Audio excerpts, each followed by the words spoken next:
Okay, guys, we are live. So for those listening at home, welcome to the Dungeon Musings YouTube channel. My name is Kevin Madison, and I will be your friendly, well, actually, I guess I won't be your friendly Dungeon Master today. I'm going to be your friendly Marshal. Because you see, for those who are joining us live, who may have been expecting a session of our Legacy of the Crystal Shard game, unfortunately, so we were down so many players, and kind of at the last minute, that we weren't able to run that campaign today.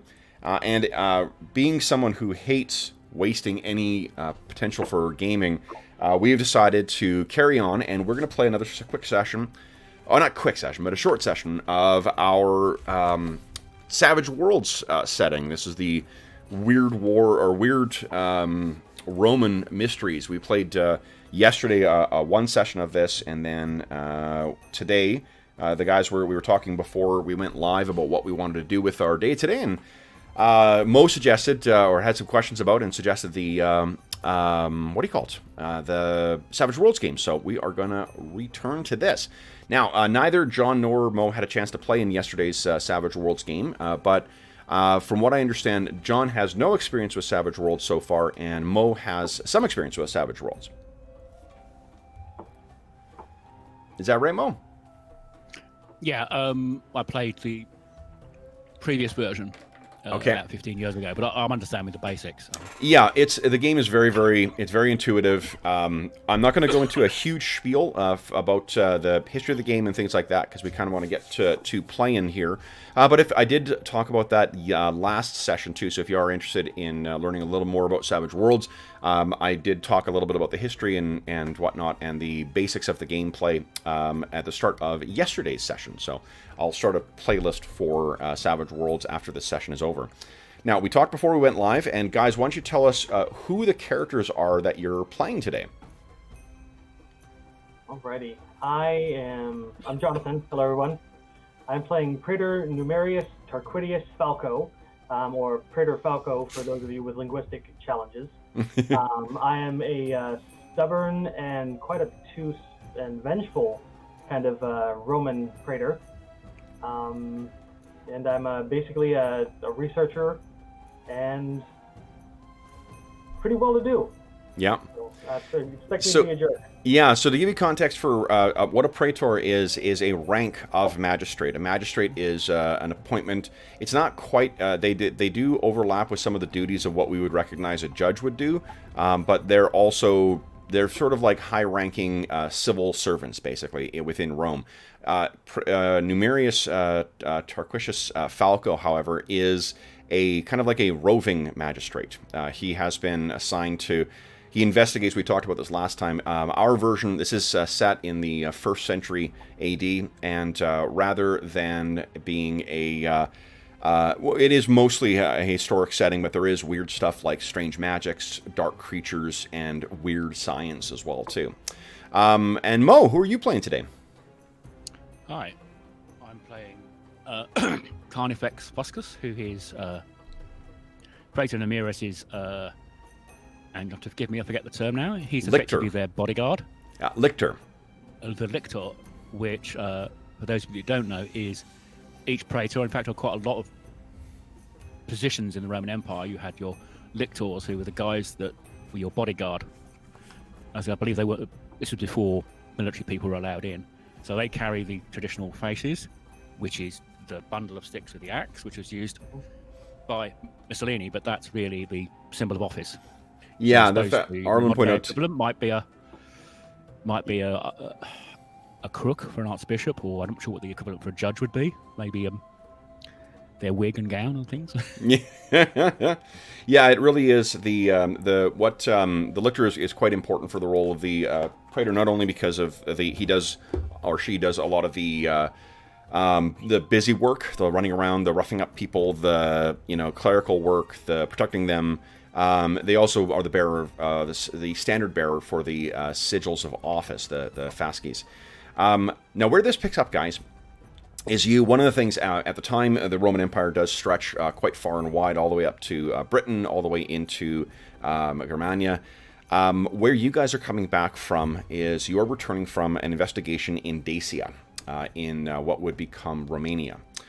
So on your way back, you are passing through, and didn't get a chance to look about town here. We will say... Oh, my map has very little in the way of, of actual big things. It's a town whose name does not really matter. But we're passing by, and I tell you, the reason I say it really doesn't matter is it's one of these colony towns, very much like what you see on the screen here. What you see on the screen is Camelodum in Britain, but one of the things that the Romans certainly were mastered was prefabricating, or at least having consistent fabrication of the same thing, spreading what Roman engineering, what Roman architecture. That's what you're passing, regardless of where you go in the Roman Empire. When you are in a Roman settlement, you are in Rome. You are in something that feels like Rome. So you guys have been traveling for a couple of days, and as you're approaching this town, and you're probably having to... Oh, let's get some dice rolling going here. Why don't we have each of you guys give us a common knowledge roll? So, Mo, one of the ways that Adventure Edition differs from previous editions is that there are certain skills you automatically get some points in. Previous editions, you had a certain amount of points, you could put them wherever you want, and it was it wasn't hard to accidentally give be shit at things like notice or common knowledge. The fortunate thing with... Well, one of the things they did in this edition is they gave you a bunch of skills at a certain starting point. No modifiers for those common knowledge rolls, guys. Okay, so... Okay, nice. So, Falco, what I'm looking for is raises here. All right, so you both know, about this place. What you know is that this is... the region here is mostly known for ranching and for livestock, which makes it a little... as you're going along, there's a big plume of smoke. It is about midsummer, so it's a little too early to be burning fields or anything like that. And what you can see is this massive plume of smoke coming up, and as you pass by, you can see that there are... in one of the cleared fields, there is... actually, what you pass along the way is carcasses of cattle and sheep that have been burned on pyres. Now, sacrificing animals for the gods to try and get favor is no strange thing, but these are not either. They're certainly not funeral pyres because they're animals, and they're not pyres of offering. This is a little strange. Maybe perhaps a local custom, you think at first, but then you see that there are more and more of these. There is the remains, and you would guess... Let's see, Praetor Falco, give me a notice check, please. Gotcha. Carnifex, you can make a notice check as well, too. If you'd like. My alertness come into play? It would, yes. Okay.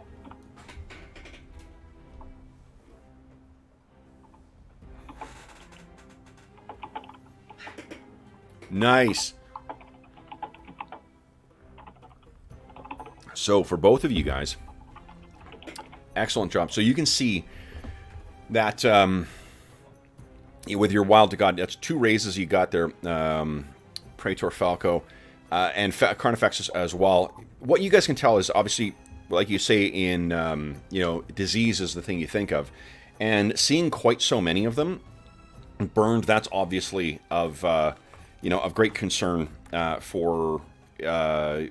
If there's a blight going through or some kind of plague that goes amongst the animals, certainly not something you want to see move to humans, right? If this affects the people, being in the walled, even a relatively small city like where you're heading, or town, I suppose, this is not a place that would be a pleasant place to overnight. So, as you as you arrive in at the gates of the town, you are greeted by a centurion, or a legionary rather, who recognizes, of course, the fasces and gives you the Roman salute. Ave Praetor, welcome.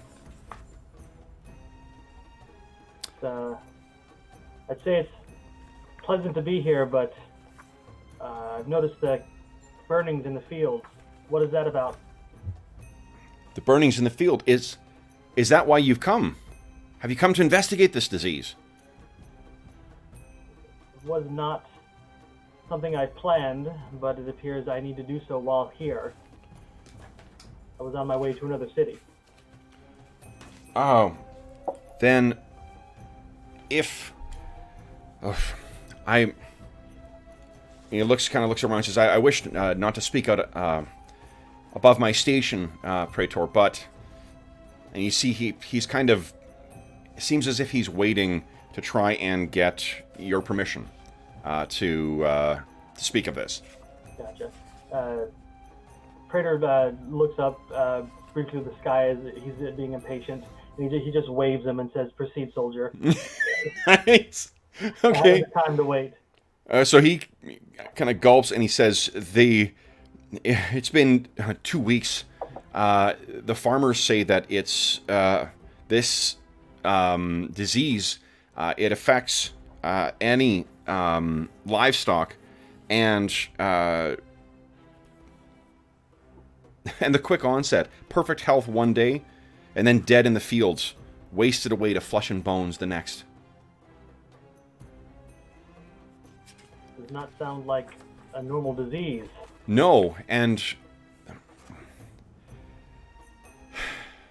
the governor has refused to allow any livestock transport elsewhere until the matter is dealt with. Indeed, the farmers are speaking of putting together a reward for any who might address this. Now, for context, that's something that would be beneath you. Any amount of money that the farmers could put together would be a fucking pittance compared to what you have. Yeah, I'm thinking Praetor, he's more doing this out of sense of duty than really giving a shit about it. Yep. So he rolls his eyes and, well, more dignified. He just sighs and says, the mayor has the right of it, but I doubt anyone here would know what to do. His eyes kind of open. He says, "Then you may investigate, sir." One must. This cannot spread. Praetor, if you wish to, and he kind of, stands himself up a bit. If you wish, I can show you to the governor's residence. Yes, we should have an escort. Okay. So he brings you through, and what you guys can see is that this is typical of many of these, colony towns that you've passed through. There is a mix of the Roman colonists, Romans who grew, are the children of, or who were born the children of Roman families who grew up out here. And then you also see some locals as well, too. Dacians and German, and Germans really moving through. Barbarians, for lack of a better term. Certainly less than what you would expect. One thing with Romans, we mentioned this yesterday's session as well, too, but Romans have a different way of thinking of the world. They don't have a modern... There's a lot of modern assumptions and values that certainly don't translate to Rome. Rome is a deeply conservative society where they believe that the Roman way of doing things is the correct way. And it's the correct way because our grandfathers and our great-grandfathers and whatever, back to the founding of Rome, they've been doing it this way, so this is the correct way to do it. Indeed. You may have interest, or you may find a distraction in more exotic things, but at the end of the day, most Romans feel that to be a proper Roman is the correct way to be. So, Anna feels that way too. That's not true. Anna's not racist. So what they tell you is that his name is Titus Rutilius. Let me write that down so I don't forget. Titus Rutilius. Okay. And my apologies for those listening at home who are seeing the same handout a second time, but it's going to be... This Roman governor will look an awful lot like yesterday's governor, too. Imagination, people. Exactly. I will try and roleplay him differently. All right, so here we go. This is... For my my benefit, Governor is how far below Praetor? Way below Praetor. Praetor is so within. Praetor is within the scope of magistrates. Magistrates are above senators, and Praetor is the penultimate status in the context of the magistrates. Gotcha. So you are a pretty big mucky muck within the civilian apparatus of the Roman Empire. So you make your way over to, you're led through the town, and as I said, and you're brought in to the governor's palace, for lack of a better term, and it's, or domus, I guess, is the correct term. It's a fine residence, and in fact, let's go over to the domus screen here. Let me just make sure I got things cleared out here. Yeah. Boom, boom. Boom. Let me bring you guys over here so you get a sense of what Roman living is like. So you're brought in. Obviously, there's a house slave who brings you through the into the kind of waiting area for that. They are very, very deferential to you guys. Less so to you, Carnifex, because they sort of sense what you are. But as you make your way in, then you wait for a small bit of time, and in comes an older gentleman who is introduced to you as Governor Titus, who introduces himself as Governor Titus Rutilius. So he walks in and says, a praetor, a magistrate, ave magistrate, ave patrician. So a patrician is someone who comes from one of the 100 families that come from that date back to the founding of Rome. Within the nobility, there's new money that is some of the richer, kind of jumped up noble families, and then there's the patricians, and the patricians are treated as a caste apart from the rest of the families in Rome. You are from a patrician family. Okay. So he says, "What brings you to my town?" Magistrate. Governor Rutilius. I was passing by on a way to another city that needs my attention when I noticed unseasonable burnings going on in the fields and wasted cattle and other animals. And yes, I've seen things like this in the past, and thought it would be wise, since I'm potentially staying the night, to investigate while I'm here. You would favor us with that? The issue that you have here requires my attention. You can take it as a favor if you please, but... Nice. So here, let's do this.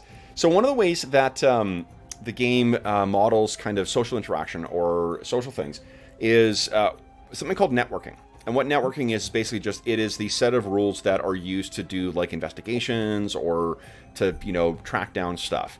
They originally came from the pulp, or the kind of a pulpy Deadlands noir setting. And it's to reflect the sort of like gumshoes, going to dive bars and shit like that, trying to find information. Broadly speaking, the two kinds of approaches you can take are the nice approach, which is using perception, or the not nice approach, which is using intimidation. And then you can have modifiers that play into each of those things too. So if you bribe someone, that'll help with perception, or if you have other things that might affect that. If you are just being a bully, or if you threaten violence, whether physical or otherwise, then that also can have an effect on the intimidation. If you roll a critical failure, though, each of them has a different consequence. Bennies cannot be spent to re-roll critical failures, and that's when you roll a nat 1 on both of your dice. Okay? So what are you thinking here? And Carnifex, while you can feel free to think of what you might do as well, too. While he's meeting with the, with the governor, you certainly could be, keeping an eye on, say, the house slaves, and trying to learn something, or from any other person you might want to. If Falco is in the governor's residence, he probably does not need a bodyguard, but I'll leave it to you to decide, Mo. You can also make use of the networking on your own time as well. Yeah, I think can't infect. We're in a safe place, so he's presumably not in public where he'd be bodyguarding. Yeah. So I think he will see if he can get a snack or something from the kitchen. Sure. And then really just talk to some of the other slaves. Okay. Really just to get a feel for what's going on. So let's do this. First, we'll start with what we're going to do is we're going to kind of go through the mechanics first, and then we'll role play through it. So for Falco, how are you thinking of approaching the governor here? It does sound like that was a pretty look, fucker, I know something's going on, so stop beating around the bush. Yeah, basically he's going to be trying to be as aristocratic and polite as possible while making subtle jabs at his inability to control what's happening in the city, and then holding his position of, almost untouchable, just off the side. So that's not going to be overly aggressive. That sounds to me. It does sound like intimidation, but I think it plays more to your aristocrat edge. So I'd give you intimidation with a +2. Okay. Oh, and the green bar on your token, incidentally, guys, that is your bennies. That is how many bennies you are starting with. Oh, right. Yeah. Oh. Holy shit. 15. All right. So. He's so out of character for me to play, but it's very interesting. It's fantastic. It's something I said yesterday. One of the fun things with Savage Rolls is you get licensed to play assholes. So, I think that what happens is clearly Governor Titus has woefully misjudged how this interaction was going to go, and what you see is his all the color drains out of his face, and he says, "Forgive me, Praetor. The livestock. I have been attempting to take steps to try and understand what is happening and to address this problem, but by trying to keep them quarantined and keep them separate, it's done little. The holding pens, they still grow sick, they still drop, whether here or elsewhere." Okay. The Praetor takes a moment to find a washing bin and just washes the dirt and grime off of his hands from traveling, and he looks up to the governor. He says, "Rutilius, ask for forgiveness when this is settled. We have to find out what's causing it. I know they're quarantined, but have they been all feeding from the same source? Has their food been separate?" If you spoke to the stockmasters, perhaps such things. I can ensure that you speak to them, though. Okay. I'll take more of a personal hand in this than I thought I would need. I'm surprised you weren't personally involved with that information. And he kind of looks a little bit shocked. And, the patronage is a very big part of Roman society, so delegating is a very big part of it. It also means that you can blame underlings when things don't go the way that you wanted. So that's why he's reacting the way he is. I'm just trying to give off the impression that this is a very, very serious thing. And he might make the comment of a governorship is a very big responsibility. And, yeah. He'll actually say that I've seen these things wipe out entire cities. Diseases control. This is serious, Rutilius. Of course. The any assistance that anyone can be in this investigation, Praetor, we would see this come to an end, and certainly, and he kind of lowers his voice, we certainly would not want plague to spread. No, we would not. That's why I insisted that no livestock be transported elsewhere. He's trying to make up ground with you. Praetor will be a little giving there and says that was a good decision, Rutilius. Thank you. And let's cut to, as you're sort of, continuing to clean your hands, we can see your mind working. Let's cut to the kitchen where Fuscus walks in, and of course, you stand a head taller than anyone else. You still carry yourself with a degree of your... I think we mentioned before we went live, Carnifex Fuscus was a gladiator, and a very popular gladiator at one point. And I think that even though a decade has passed since he left that life behind to become a lictor for Falco, Praetor Falco, you still, I imagine, have a bit of showmanship to yourself, right? Yes, he's being very stoic. So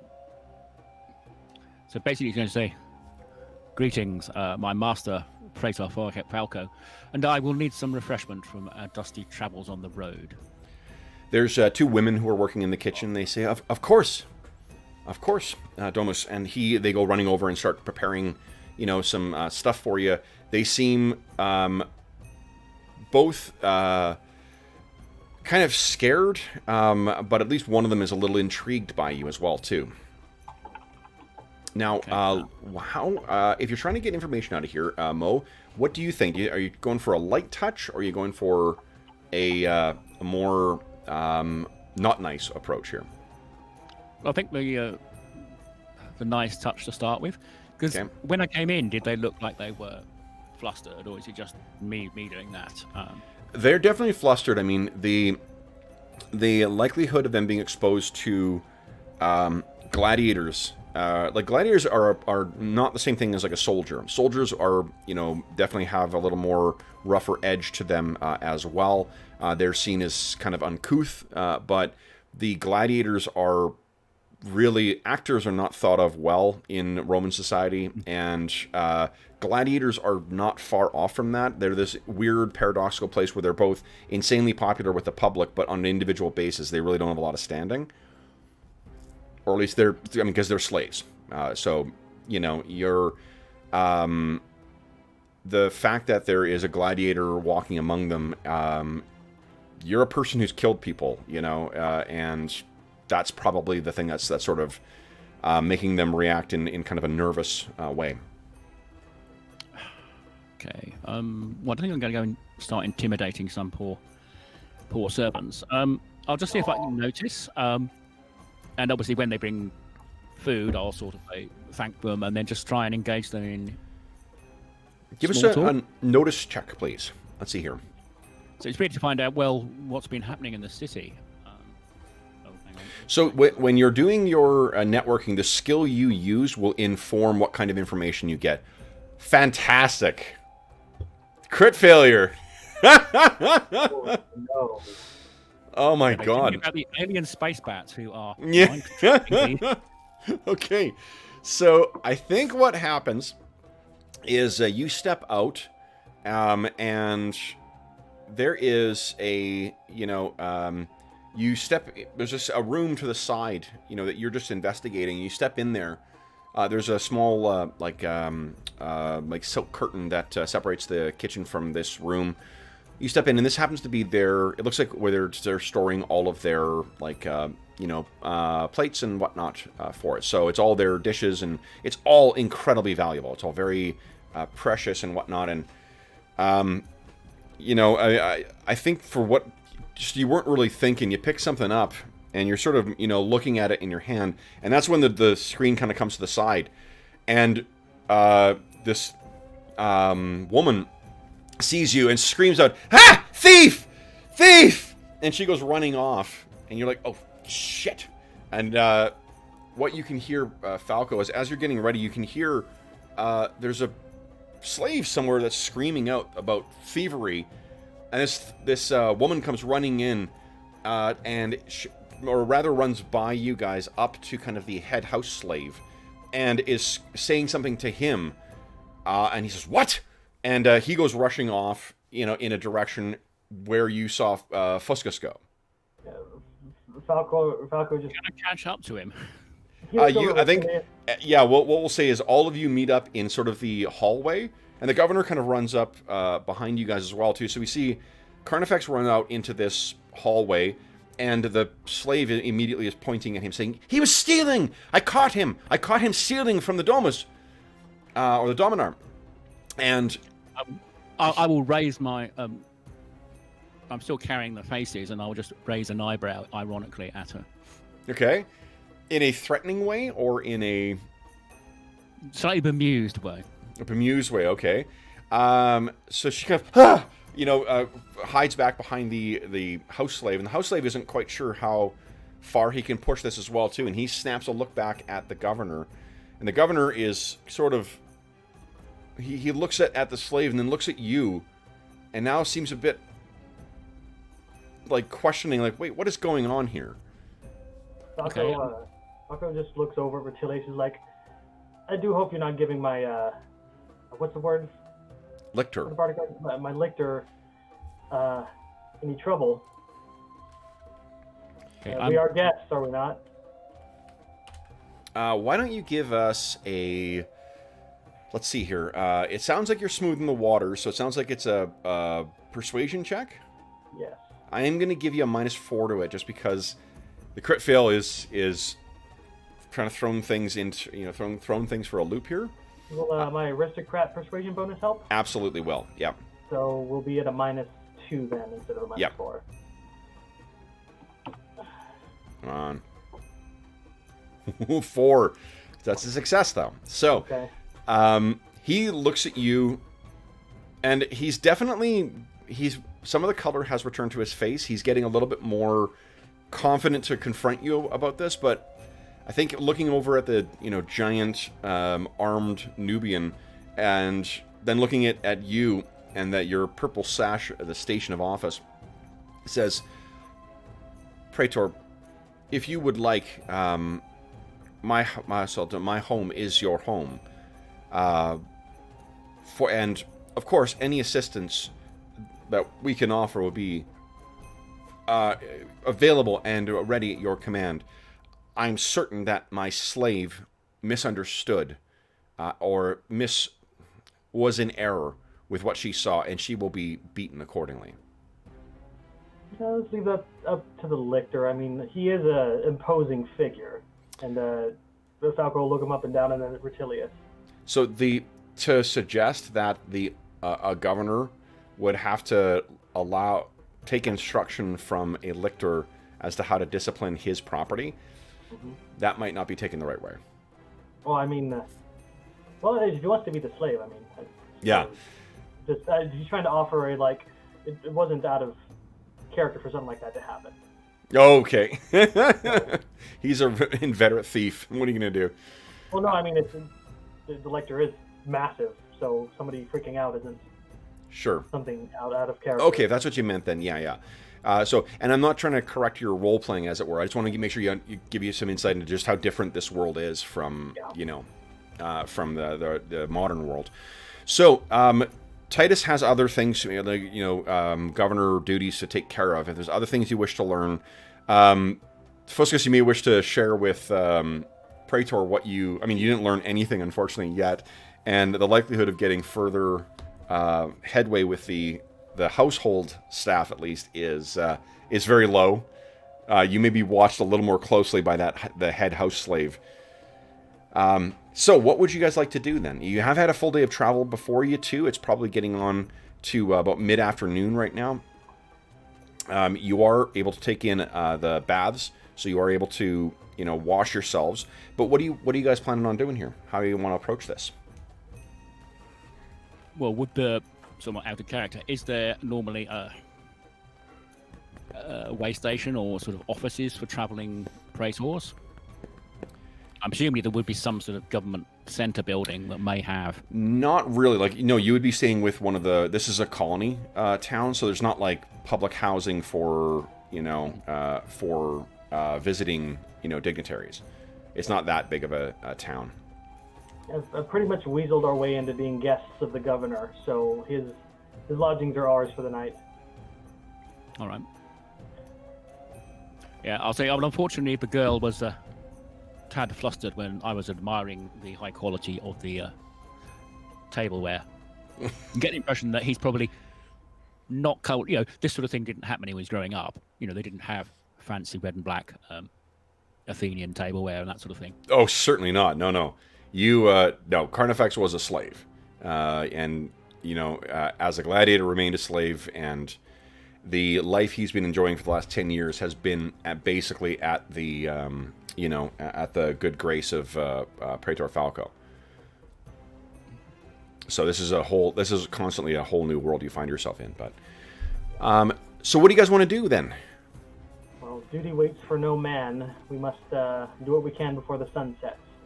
Because in this time, when the sun goes down, not a lot happens because it's dark. Yeah. Also, depending, not so much here necessarily, but the streets of Rome at night, insanely dangerous to travel. So, yeah, So let's go somewhere nearby and summon the head rancher or whatever to come to us, and he can travel back at night if he stays. Sure. Yeah. There'll be a runner from the house. One of the slaves will run over and collect that person for you. So we'll say like about an hour passes before this person comes before you, and I think that with your keen notice, your keen senses, Praetor, you unfortunately, you smell him before you see him. Turns out that ranchers and stable hands and stockmasters, when you're spending all your day around, cow shit and goat shit and horse shit, it does not make for the most aromatic of individuals. Yeah, Praetor urges for him to stay by the door and snaps for one of the slaves and incense. Okay. So the stockmaster is standing there, and he's dressed in rough, kind of like a rough tunic and a rough set of pants, I suppose. I'm trying to think if he would wear, because that is a very barbarian thing to do. I don't know. No, this guy will be a Roman, so he's wearing a rough, like a rough robe or toga or whatever, and he's covered in mud. It appears as if he's tried to clean himself off a bit. You can notice that, like, he's made an effort, but it's not a lot. His beard is quite unkempt, and he says, "Praetor, Ave Praetor, I understand." He wouldn't talk like that. You wanted to talk to me, Praetor. What was his title again? You said head rancher? He would be the stockmaster. Stockmaster, okay. So Praetor looks him up and down briefly, notices he's trying to clean up, and says, "Stock and master" with a question mark accented on it. Thank you for rushing over as quickly as you did. I'm looking into this illness with the cattle. The illness? Yes. Oh, that sickness! Indeed. Oh, it's spreading. We're trying. We brought them all in, as many as we can from the region. Brought them all in, and we've got them all under watch. They're a bit stuck. Praetor, what you know about livestock? Give me a common knowledge roll. Let's see how familiar you are with it. Your cases. Well, your cases have taken you into strange places before, so let's see whether you. Oh, a lot. Yeah, you know a shit ton about that. Great roll. Yeah, I'll say I know as much as I need to and more than I wish to. That's great. Okay, so what he says then? Then the animals are healthy. They're a bit crowded, a bit underfed. There's only so much we had on end to go around, but with more and more of them stocking up, it's difficult. You see? And I assume in this setting that magic or supernatural things do happen? So in this setting, you have, in the course of your experience, come across lots of unusual and unnatural things. Romans in general believe in divination, in necromancy, in certain, they believe that you can curry favor from the gods with sacrifices and things like that. But this is not like a fantasy setting. This is not where there's elves and supernatural things moving down the street. So we're like typical Roman setting, but with a tweak of fantasy in it. Exactly. Wainscot. I guess I would call it Wainscot fantasy, but if this is Roman setting, it's probably closer to like Frieze fantasy. So the Praetor Falco will he'll look down at, he's taking notes with a quill and ink. Okay. And Mo, just so you're not, you don't feel like you need to just sit there too. I mean, if you've got something, you may just be wanting to listen as well too. But Carnifex is certainly at a higher standing than what this schmuck is. So if you want to participate as well too, or if you just want to throw ideas out for for out of character John to follow, With these type of mystery type games, it's, you know, it's not a lot of fun for just the person who's the investigator to sit there asking questions. So feel free to jump in and out of character, guys. Somewhat out of character. I mean, obviously we know now about disease. Yep. In Roman times, would clustering the animals together seem to be a bad thing for disease spreading? And maybe I can leverage when I was a boy in presumably North Africa. Yep. Would I know that from family folklore? Like, oh yes, if you have a sick goat in with the others. Sure. They Give tend to us get a sick. common. Give me a common knowledge roll. Yeah, I mean, like, knowing to separate the sick from the healthy, I think is a pretty, you know, they don't necessarily know how the disease is transmitted, but. Yeah, so I mean, the very basics of that, I think you would understand that, like, mixing the healthy in with the sick is obviously not a good thing. Okay, well, I'll then suggest Stockmaster. Do you check the animals before you put them in with each other? Because obviously putting a sick animal in with healthy ones is not a good thing to do. We could be making it worse by putting all the animals together in one place. Oh, we know that. We've been checking them animals, and if they seem to be sick, we keep them aside. And then when they pass, we burn them. What are the symptoms? I'll use the Roman equivalent. What are the symptoms when they first get sick? They seem near full drained, emaciated, weak, thin. That's interesting. So has someone been letting their blood? That's a... Not that we can see, no. I mean, anything that's shown to be have those symptoms, we've been killing them to keep it from spreading. But I mean, you're welcome to take a look if you like. And, that might be a good idea in the morning. I'm Falco, not sure. Cool. I'm gonna look over at you and we say, had there's a drover that brought in some goats as well. One of them was showing them signs, so we've set the whole lot aside. We're planning on burning them tonight. that I'd speak up and clear my throat.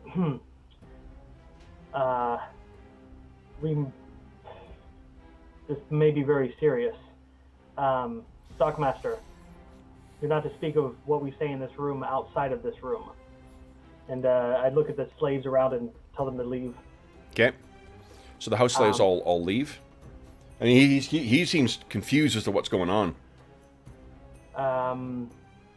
Based on what I've heard and my common knowledge roll, I'm going to say, what have you been feeding them?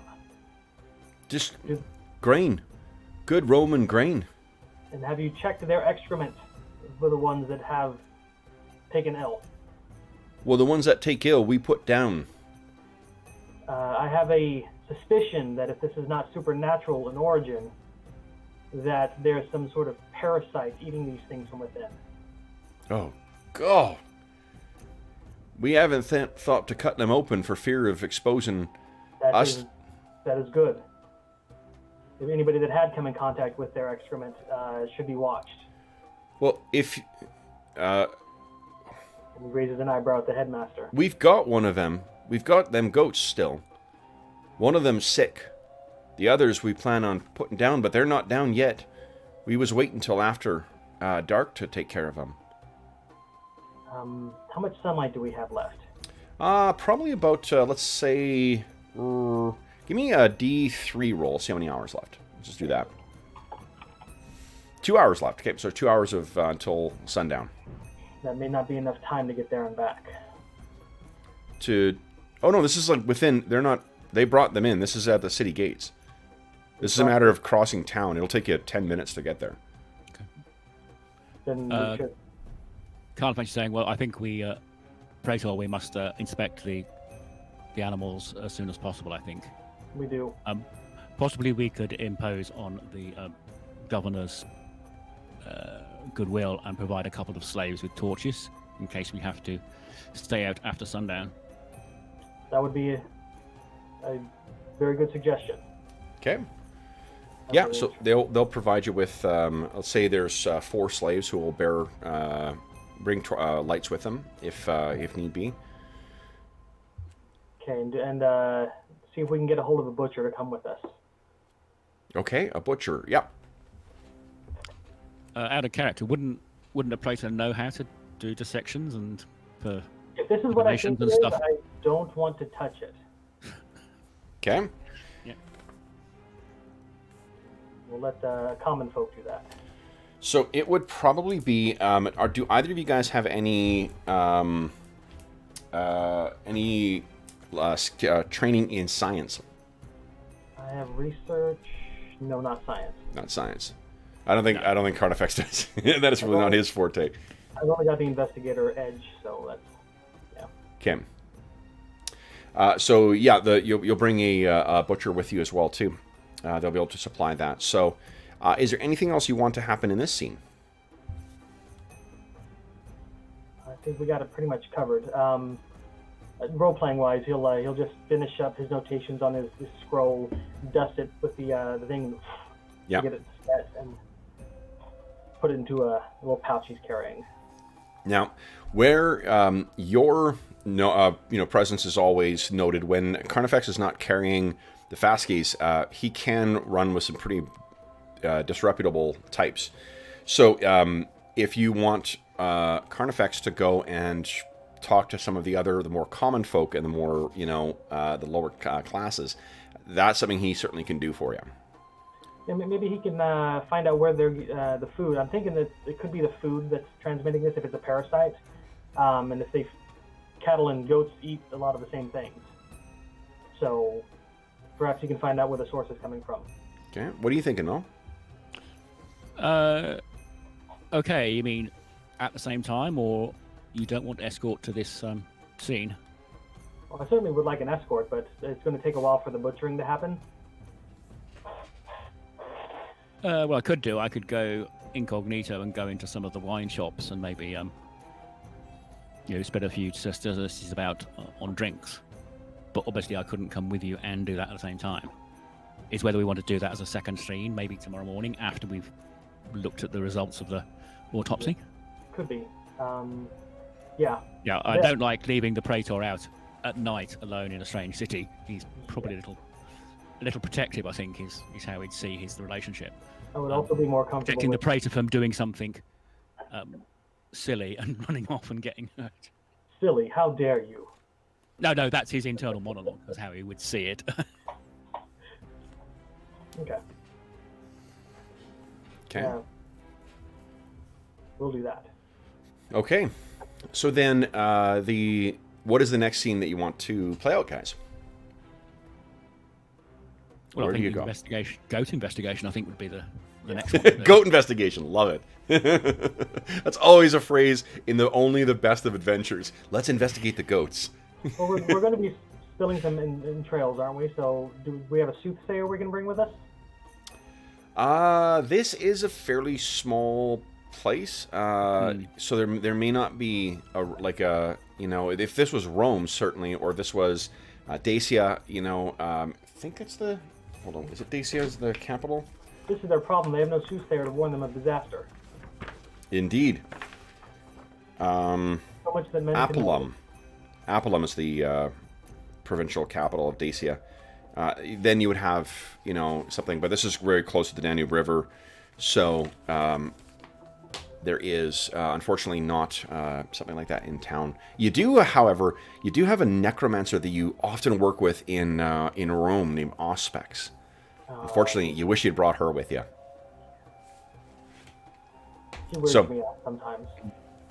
Okay, so let's we cut to you guys heading over to the get rid of governor here.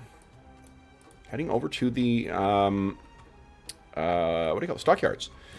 So you go there, and a slave has run ahead to make sure that you guys have a butcher with you as well too. And you can see by the smock they've got with them, and they've got a small leather bundle of blades that they'll be using as well too.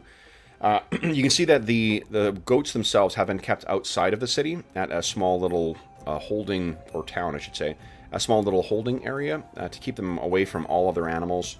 You guys get over there, and who is going to be doing the inspection of the goats? I would like to observe. So. Okay. Well, so the thing is, without getting... Oh, sorry. If Mo's going to do it, or if Carnifex is going to do it, then that's the person who's rolling the notice. What I'll allow you to do, Praetor, is to basically to aid. It is a specific action called... Oh, well, what I mean by observe, I mean I don't want to get my hands dirty. So then that's what I'm saying. Like, so then you're not going to be able to be the primary person making the roll. You'll be able to assist someone with the roll, but you will not be making the roll yourself. Okay. I think he's more fearful of getting whatever this parasite is than anything. So. Remember, germ theory is not a thing. Well, no, I mean he thinks it's a parasite, like something's inside of it eating it. Okay, I see. So support is then you're making a notice check, and then you're supporting. It sounds like Carnifex. Well, am I correct in thinking Carnifex is the one who's going to get his hands on this thing and look around? Yeah. He's what he's going to do. He's going to separate. So they said there was one sick goat and so there's about separate them two out and say sure. Right, sick one. Yep, it's very easy to do that too. You can see that there is well, let's make the roll here first. Well, no, I think you can see you don't need to roll for this. You can see that one of the goats is like a little brown thing, very emaciated. Like you can see skin and bones on this thing. Its eyes are sunken in its head, and the others look fairly healthy. This one you're very easily able to sort of pull out and put aside, and then the other, there's 10 goats that seem just like regular goats. They seem like there's nothing wrong with them whatsoever. To make the support roll, which one do you want to start with there, Mo? Do you want to start with the sick goats or the healthy sick goat or the healthy goats? I think the sick goat will do an internal inspection of the sick, and presumably he's the owner there, and we can ask him how long ago did this happen. Drover left. If he wasn't able to make any money, they're going to destroy them and burn the corpses. He's going to get no money from it, so no sense in having to spend money in town. Suspicious, I shall say, in a very... okay, so we've inspected the goat, and I think maybe, unfortunately, the goat is going to have to be sacrificed to the gods of science. Okay. And I will motion to the butcher to put the goat out of its misery, and then... So a butcher is a butcher, not a surgeon. If there's any, just so you're aware, if there is any damage to the exterior of this goat, if there's anything that's happened to the goat on the outside, you're not going to be able to pick that up if you let the butcher do their work. In that case, I shall have to put it out of its misery, I think, first. And try and not damage it in... Well, I guess, like, okay, so you're going to, like, you don't want to inspect the goat at all? Well, we do want to... we've been inspecting it externally first. Right, but you need to say that, though, guys. Like, I'm not a mind reader here, so if what you want to do is see if there's anything unusual about this goat first, that's a first step. Yeah, I'm looking for odd cuts, nicks, bite marks. Okay. Sorry for the heavy hand there. I just want to make sure that if what you intend to do, just walking up and killing this goat and then looking at the insides, you guys do not have science. The butcher is very unlikely to be able to identify more than what the choice cuts are on this and what things cannot be sold. So you are unfortunately limited in what information you can gain here. If there's a monster lurking inside this thing, then you may be able to find that, but apart from that, unfortunately, not much. So let's do this then. If Praetor Falco is going to be watching over this, Praetor, why don't you give us a notice check, please? Okay. I don't think my edges will play into this. So. I think you're looking, so I'd allow you to add for your alertness. Would this be like for a clue?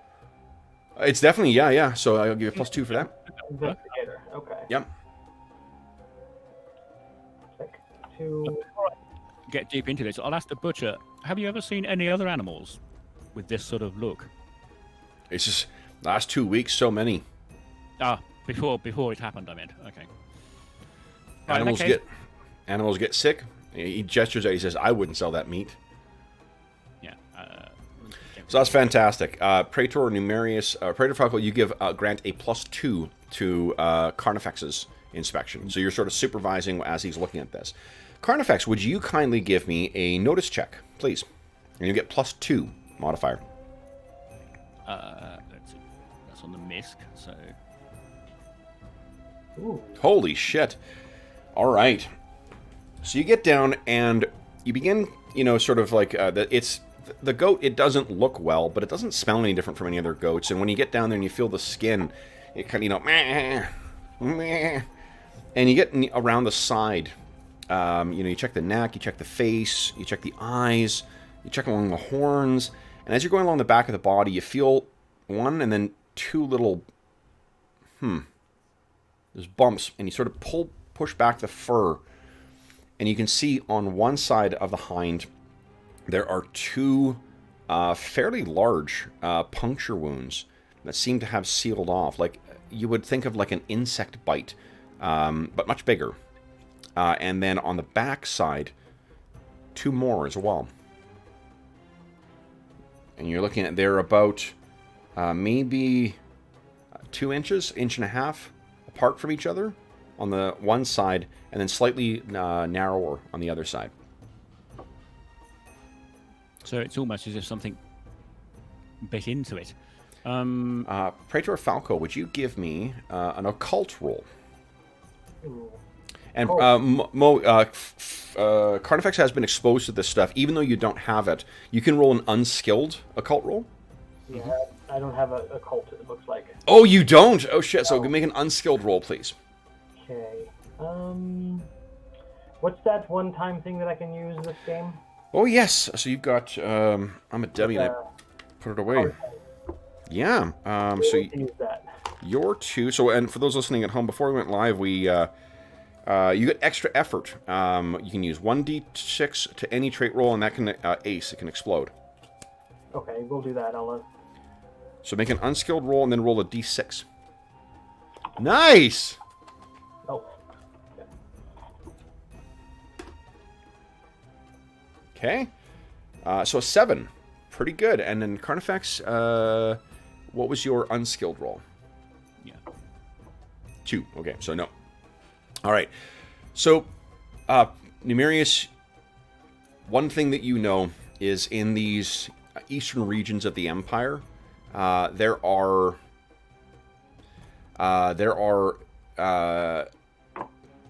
kind of like baleful spirits that feed on the blood of the living. As I said, Dacia will at some point become, or part of Dacia will at some point become part of Romania.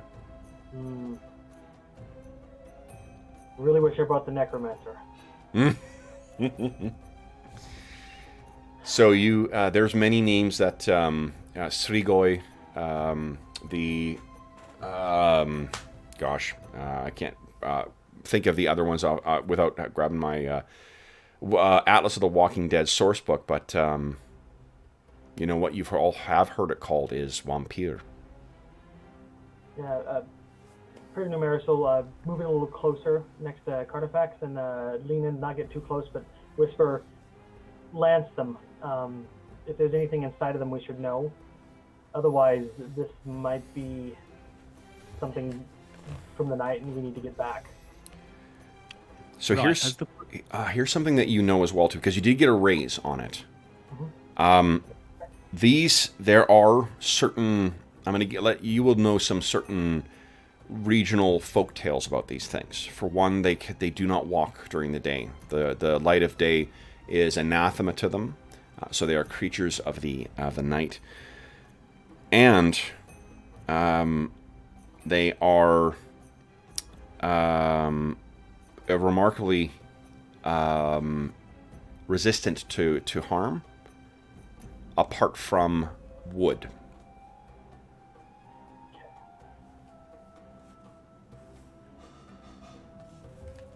So, yeah, he's pretty certain he knows what this is now, based on all the symptoms. Some conversations with the necromancer have borne fruit, even though she still weirds him out. Yeah. We just want to make sure that, if there's anything inside eating them, we need to get that off the list. Otherwise, yeah. Okay. So the butcher performs his grisly task, and you don't find he finds nothing unnatural, nothing that wasn't an expected result from inside. So he turns to I turn to the butcher and say, aside from knowing this creature was sick, is there anything wrong with the meat? He looks and he says, "I wouldn't eat it, but no." Okay. Burn this one. The other ones should be fine. Yeah, I will inspect them for the similar bite marks. Yeah, sure. Why don't you give me a... Oh, wait, both of you guys said... first, Falco, give me the support roll. At this point, I'll actually get my hands dirty, knowing that it's not something eating them alive. Sure. So then why don't we do the reverse?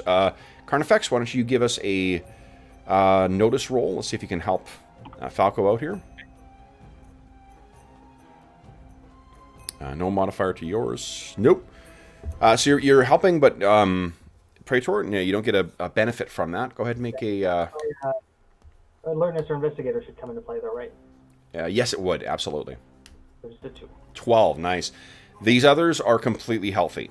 You can see nothing wrong with it. And I think following on your amazing roll about knowledge of livestock, these goats aren't sick. Yeah. That assures me in one thing, but terrifies me in the other thing. He says, get these cattle and these goats into the city. We'll have news for you in the morning. Okay.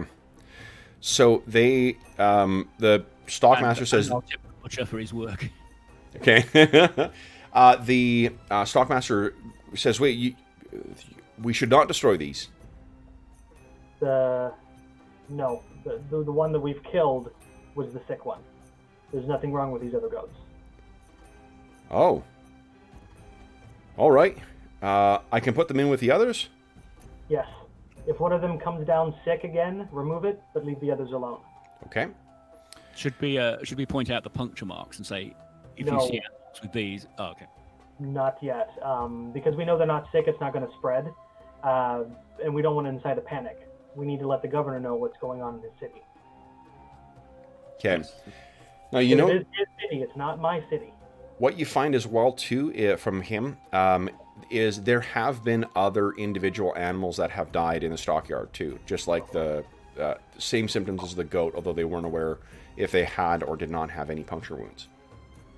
So, you guys are heading in. There's still about another hour of daylight left, but why don't we take our mid-session break right now, and then come back and continue the investigation of... Well, you said some didn't die from puncture wounds? Or? No, they died. They don't know whether or not they had puncture wounds. Okay. They didn't notice it, at least. They destroyed the animals, but that's it. Okay. So, all right. So for those listening at home, we'll be back in about 5 minutes here. Okay. Okay.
All right. Back and back. Howdy, y'all. Okay, I'll check in with chat here. Steve, what's shaking? Brian, how's it going? Cam, what's going on? Oh, and thanks, Cam, too. Cam always is very helpful with trying to push up the likes on the video. So thank you, Cam. That's very much appreciated. Cool. All right, so... This is actually really fun. I'm really glad. You know, it was funny. I was telling my son when I was went grab some more coffee. I told him that, you know, we were going otherwise, and it's weird that running something improvised like this is more energizing than running the continued thing. You know, if it's got to be specific kind of stuff. So really good. I'm actually a lot more. I do have a little bit of history of like Roman culture that I've looked at before in the past. Yep. So I'm kind of channeling that, and I've watched Spartacus. So there you go. Yeah, it's one like it. You know, the way it can be such an interesting setting, and it's so much more cosmopolitan and metropolitan than I think what sometimes people think. You know, it's a lot of it. The stuff that seems to go to you know, when people are thinking of Rome is like gladiators and the legion and stuff like that, as opposed to the politics and the senators and whatever else. And you know, and maybe I'm wrong about that, but you know, the old HBO show Rome does such a great job of showing the full complexity of the Roman setting, and that, you know, Romans were just very different thinking, you know. So, I mean, obviously there's some elements of ahistoricity in that show as well too, but can make for a lot of fucking fun, you know.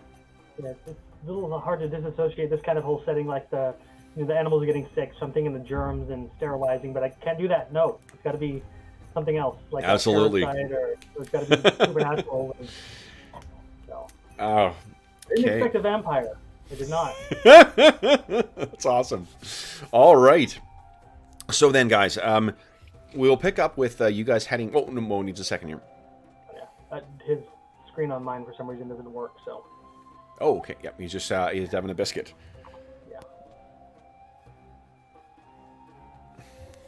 Yeah. Brian says, I like the shorter Friday game. I have no idea how people keep these crazy gaming schedules. You just do it. That's how... It's called commitment. Yep. All right. Mo, you ready here? Okay. So let's start with Praetor then. Praetor Falco. What are you thinking here? So you guys are heading back. You've seen this. You definitely have an idea of what you know, dark things lurk in the hills of Dacia. What are you thinking? I'm glancing at the sun, its position in the sky, and trying not to take very large freaking steps back to the manor. Okay. And she's kind of not outwardly showing it, but his mind's racing on how are we going to arm these people and find these things. Because right now they're just, as far as I know, they're just preying on the cattle, which is the best possible situation. So that's an interesting question. What you guys talked about Carnifex asking around as well too. Mo, what was I sort of missed that discussion because I was quickly reading something, but what were you thinking that Carnifex was going to do? I think the idea was that I would go incognito and go in a few wine shops and sort of see what the local rumours were, maybe buy a few drinks. The question is, they're not going to be open after hours, are they? Nope. There's no such thing as an evening pub session. If what you're trying to do is sort of like slum around, I guess what we need to know now is what type of approach are you taking? Now, one of the neat things with this game, again, is that you can swirl more than just those two skills. If you got another skill that you think might be a way of approaching the conversation, you know, with the locals, you can certainly try and make use of that. I mean, I'd like to avoid the situation of I've got hunting, you know, because that's not going to happen. And not gonna be helpful. But you know, if you don't have a specific skill other than just trying to be, you know, social, then it's a question of whether you're being friendly or whether you're being unfriendly. I think you'd go for friendly, maybe put on a bit of a performance. So here's a couple of challenges you've got: is that Carnifex is mean, which gives you a penalty to persuasion, and he's an outsider. So unless you're dealing with slaves or with Nubians, then you're going to get another penalty. So he's a highly unlikable man. So he's also scary as shit. Well, But I like it. Yeah, there is no gladiator school in town. so there, what you know, there is a what do you call it? There is 3 bennies that you're sitting on, and one of the things you can do with bennies is to spend one to alter the story. So what you could do is you could say that there is a, I'm not sure, there's not going to be a gladiator school, I don't think, and I don't think there's necessarily a gladiatorial pit, but there may be someone passing through. If you spend a benny, because again, like, you knew the arena quite well 10 years ago. So if you want to spend a benny and say that there's someone, you know, you recognize someone on the street or from earlier when you guys were heading off to the cattle, you could see someone, you're like, shit, that was a former, like, recruiter or trainer for gladiators who was passing through. You could go and follow up with him at one of those divey bars, and then I'd let you ignore the penalty. Yeah, I think we'll do that. Say that he's met someone, possibly a former trainer, or possibly even other gladiators, maybe retired. Sure. And then we'll go and have a yeah, drink, I love I'll see what I can find. Let's say retired obviously- gladiator. That's even better, because I dig the idea that it wouldn't be unthinkable for them to go in and want to try and live the Roman lifestyle, but be, you know, in the region, you know, of their birth. So it could be a Dacian fighter that you knew. So let's say let's see here.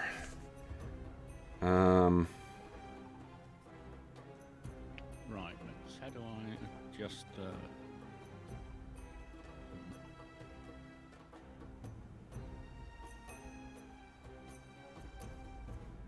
So, Ovius Quietus is the guy's name. So let me put this in here. So, let's make your roll first, and then we'll role play through it. So, his name,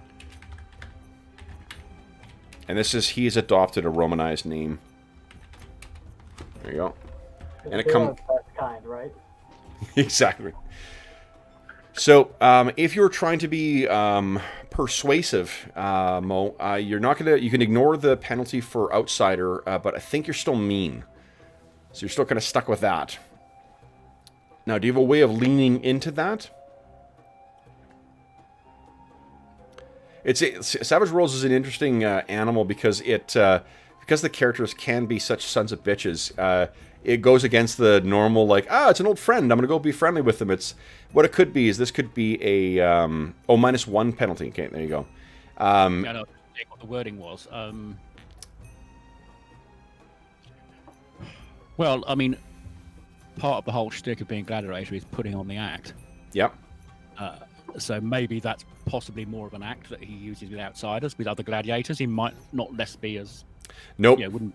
That's the outsider thing. Nope, you're a son of a bitch, unfortunately. I think all gladiators would be outsiders by definition, but yeah, okay, well, we'll just go with it. Okay. You know, it's going to be, oh, hi. Okay. Fancy meeting you here. Do you fancy a quick drink? And we'll just Sure. talk over old times, and then I'll lead it gently on to what's been happening with the animal diseases. Sure. Go ahead and make a check. And I presume the Praetor's safe at home at this point. He has gone home. Yes. I would not be caught dead in this place. Yeah. Yeah. So notice or No, it's persuasion. persuasion. And you take -1 penalty. Oh yeah. Let's put that in.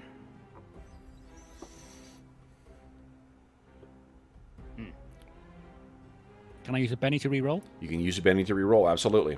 Still get the -1 though. Come on. That again. Here we go.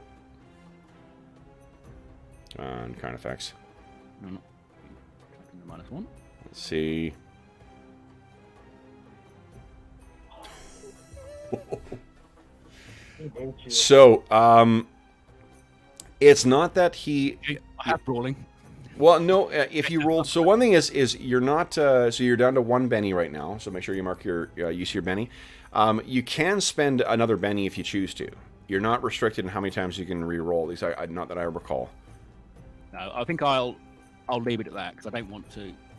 Sure. Sort of metagame. I don't really want to like use up all my stuff. Yep.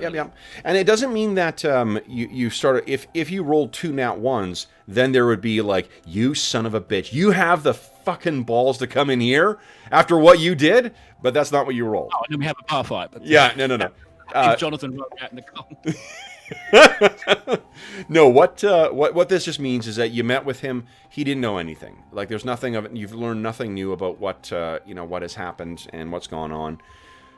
So once you sort of figure that out, I imagine that seeing the sun going down and hearing Praetor Falco. Did you tell Carnifex what what you sort of suspected about the creature responsible for this sickness? Yeah, after we lanced the lumps and there weren't anything inside of them, he would have told them that these are the Walking Dead, the creatures of the night. Yeah. Okay. So then that like at nightfall, this is when those things are about. So while Carnifex is meeting with his old gladiator buddy, what do you intend to do with the last waning minutes of sunlight there, Praetor?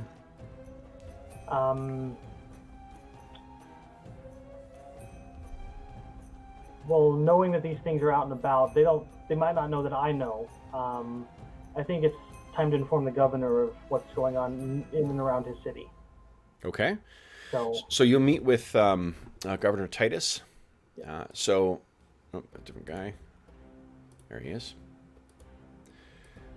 So he meets with you. Praetor, Ave, you wished a word. I wish several, Rutilius. I have good news and very bad news. Good news is your animals are not sick. The bad news is there are creatures that are feeding on them. Feeding? I'm not sure how familiar you are with the things that go bump in the night and hang out in the shadows, but... What do you mean? There are, I strongly suspect, that you have vampires looking around your city. What? They feast on the blood of the living, and the sunlight... Creatures? Yes. Creatures that feast on blood. But on animals. They feast on many things. Animals are just one way they stay hidden. Okay. He says if they've only fed on beasts. As far as I'm aware. Have you had disappearances in the city? He looks over at the house slave, who is, of course, always kind of hanging around the head house slave. He sort of looks back at the governor and kind of gives a look. And the governor says yes. Within the walls or outside of the walls? No citizens, but over the last week, there has been a larger number of slaves who have run off. And were they within the city walls or outside of them when that happened? They were within. Then the problem is more severe than I thought. I'll tell you what I know of these things, but this is your city, Governor. So, just so you know, John, remember, this is your job. Well, I know, your job as a Praetor, your specific task is to deal with these kinds of unnatural threats. This governor would have no clue how to deal with this. Well, yeah, what I'm going to say is this is his city. I'm not going to tell him what he needs to do. I'm going to tell him this is... So, again, I'm sorry. You are way above this dude in the social hierarchy. Or it goes back to him disciplining a slave. I don't want to tell him exactly how he goes about it. So that's a little different. That is interfering with his specific property. As opposed to, that's telling a Roman how he should deal with his property. That's different from someone in a civic office who is below you, how they should be dealing with things. So, okay. So then I'll rephrase that. I'll say, so this is what we have to do. I am my position is to handle things like this, things that are outside the normal scope of managing a city. You're not aware of how to deal with these things. This is what I know of them. Sunlight is anathema to their existence. It will burn them and kill them. But they come out at night, so they're hard to find. And it's very hard to kill them with normal steel or iron or bronze. You need wood. Wood is one of the few things that hurts them. Wood. Then what can we do? The best thing we can do to ensure that we kill them is to gather everybody into the light of day and send soldiers door to door and slay any that do not come out. Okay. We will do that. There are other ways to do it, but that is the surest way of taking care of what is within the city. Outside of the city, you know these lands better than I do. Now, you also know that these, well, actually, I won't say anything. Okay. He says, of course. So then, we'll say Carnifex comes, returns around this time as well, too. Governor says, do you wish tonight to do this or tomorrow? It must be done in the day. Anything we can do tomorrow? Or this evening? Anything we can do this evening? If these things feast on the people here, slaves they may be, but... I feel your concern, Governor. I do. But any warning that we give them gives them a chance to flee. It may be wise to tell everybody to stay indoors, just because of the sick animals. Keep that up. I'm sure everybody knows of it, even though they don't speak of it. Okay. And in the morning, that's what I feel we must do. Okay. We will. There is a legion, not a full legion, but there is there are soldiers stationed here. They will make use of those to go through. Now, there's going to be bloodshed. Using soldiers for policing always ends up with that way, but that is just, there's not a better way of going about it. No. Well, I can tell in this kind of setting, if this is something that bad, yeah. He's here to look after the Empire, not individual people. Okay. He will listen to that. And he says, is there anything we can do? As far as... protecting ourselves. Would I know anything about religious symbols affecting them? You probably would have heard that as well, too. Because I have heard of rumors, but not have seen this before. Religious symbols may drive them back, mirrors. But it is surely the light of day or wood that puts these things down. Very well. Garlic, maybe. I hear a strong scent. And do not invite anything into your home that you do not know is safe. What would these appear to be? They could appear as human as yourself or myself. This is getting into territory you're not sure of, because there's all sorts of different kinds of... Well, yeah, it's rumors. Here. Yeah, so who knows? These things may be completely animalistic. Who knows? So Carnifex, you come back and you sort of walk into the tail end of overhearing at least the tail end of this conversation. But as you do, the head house slave sort of casts a withering glance at you. He's still mad at you for trying to steal the cutlery the tableware. So what do you guys do next then? I begin to draft a letter. Kind of write out, what I've seen and address it to, not sure, a superior or to who I report to in the... you. I'm like... You have to deal with it. No, I mean, like, to make a record of it in case something happens. You wouldn't be sending it to anyone. You wouldn't trust the mail in Rome is fairly reliable, but you won't want to trust that type of thing. Think of it like kind of a...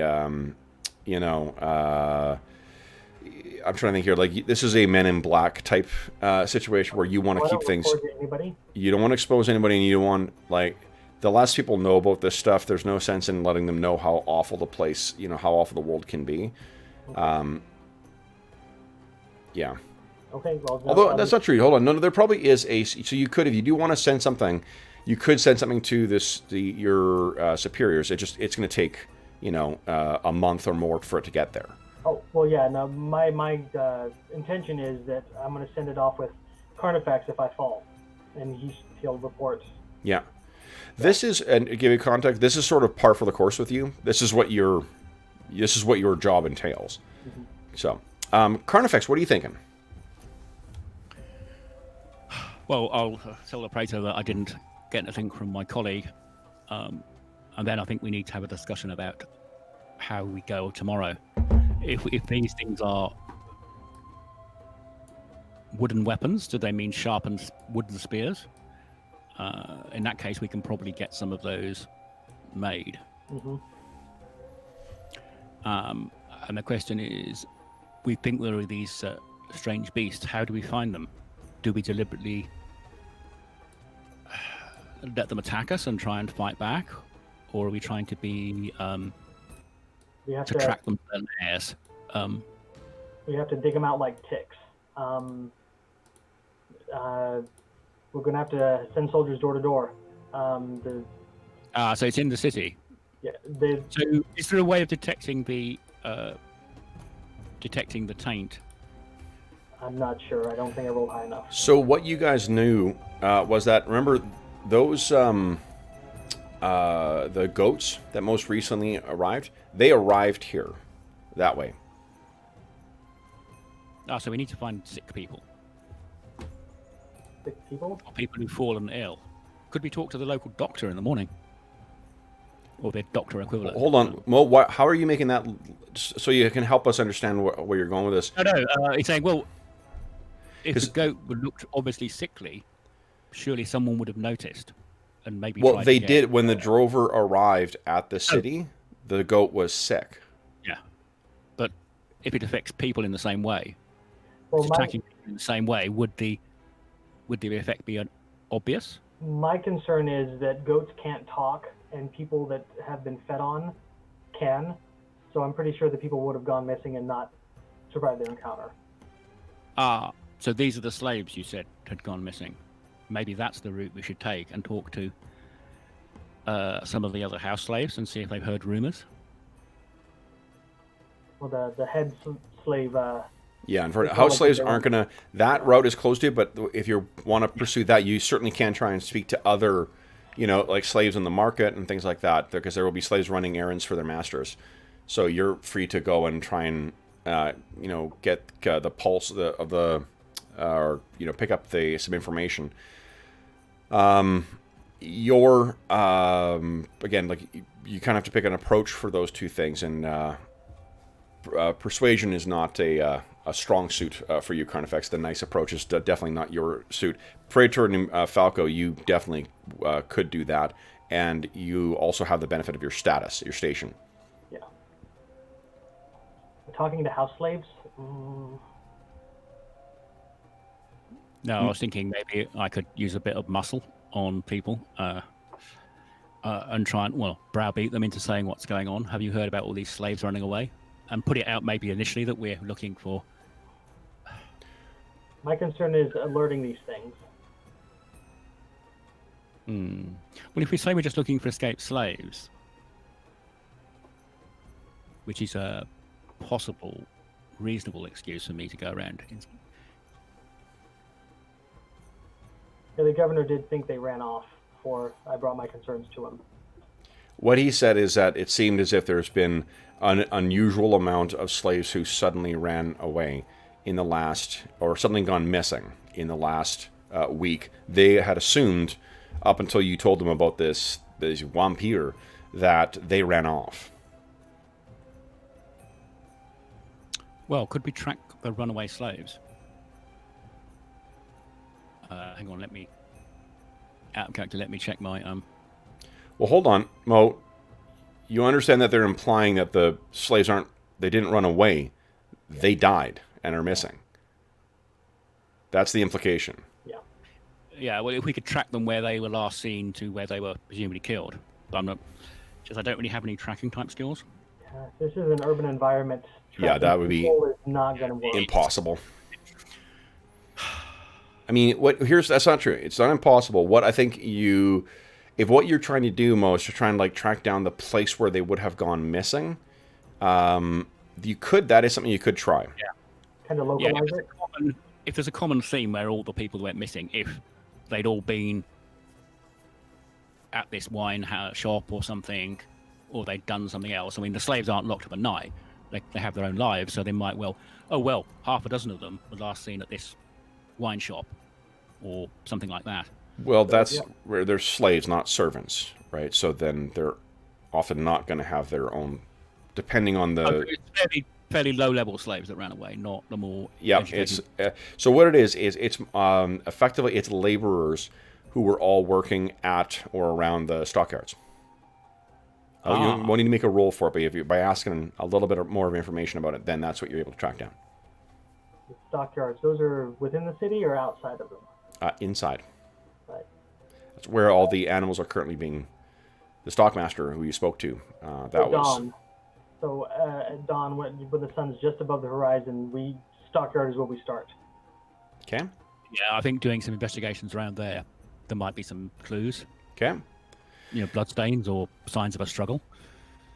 I think that's probably the best bet. Can I also... Okay. What I guess you can ask about that. The thing is, there is none. Like that's why they don't think... They've been thinking that they've just run off. It's an unusual number of slaves that seem to have run off, but that's what slaves do. They think now that the governor knows that you have that there are these things that are preying on people. That is a different situation. Then now they think, oh God, maybe they didn't run off. But there was nothing about their disappearance. There was no blood stains. There's no bloodied robes or anything like that. Like that would suggest that that's what had happened. That's why they were thinking that it was that they had run off. Do I know if the vampires consume the living or just the blood? As far as you know, they drink blood. So I wonder what they've done with the bodies.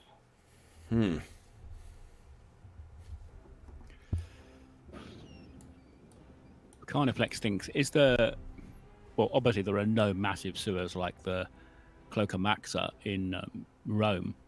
I just wonder if they've been dumped in some of the wells or sewage systems. It's going to be... Because otherwise they'd have to try and move the bodies outside the walls somehow and then dump them. The stockyards carts go in and out all the time. Oh, yeah, I see what you mean. They could just hide it in the...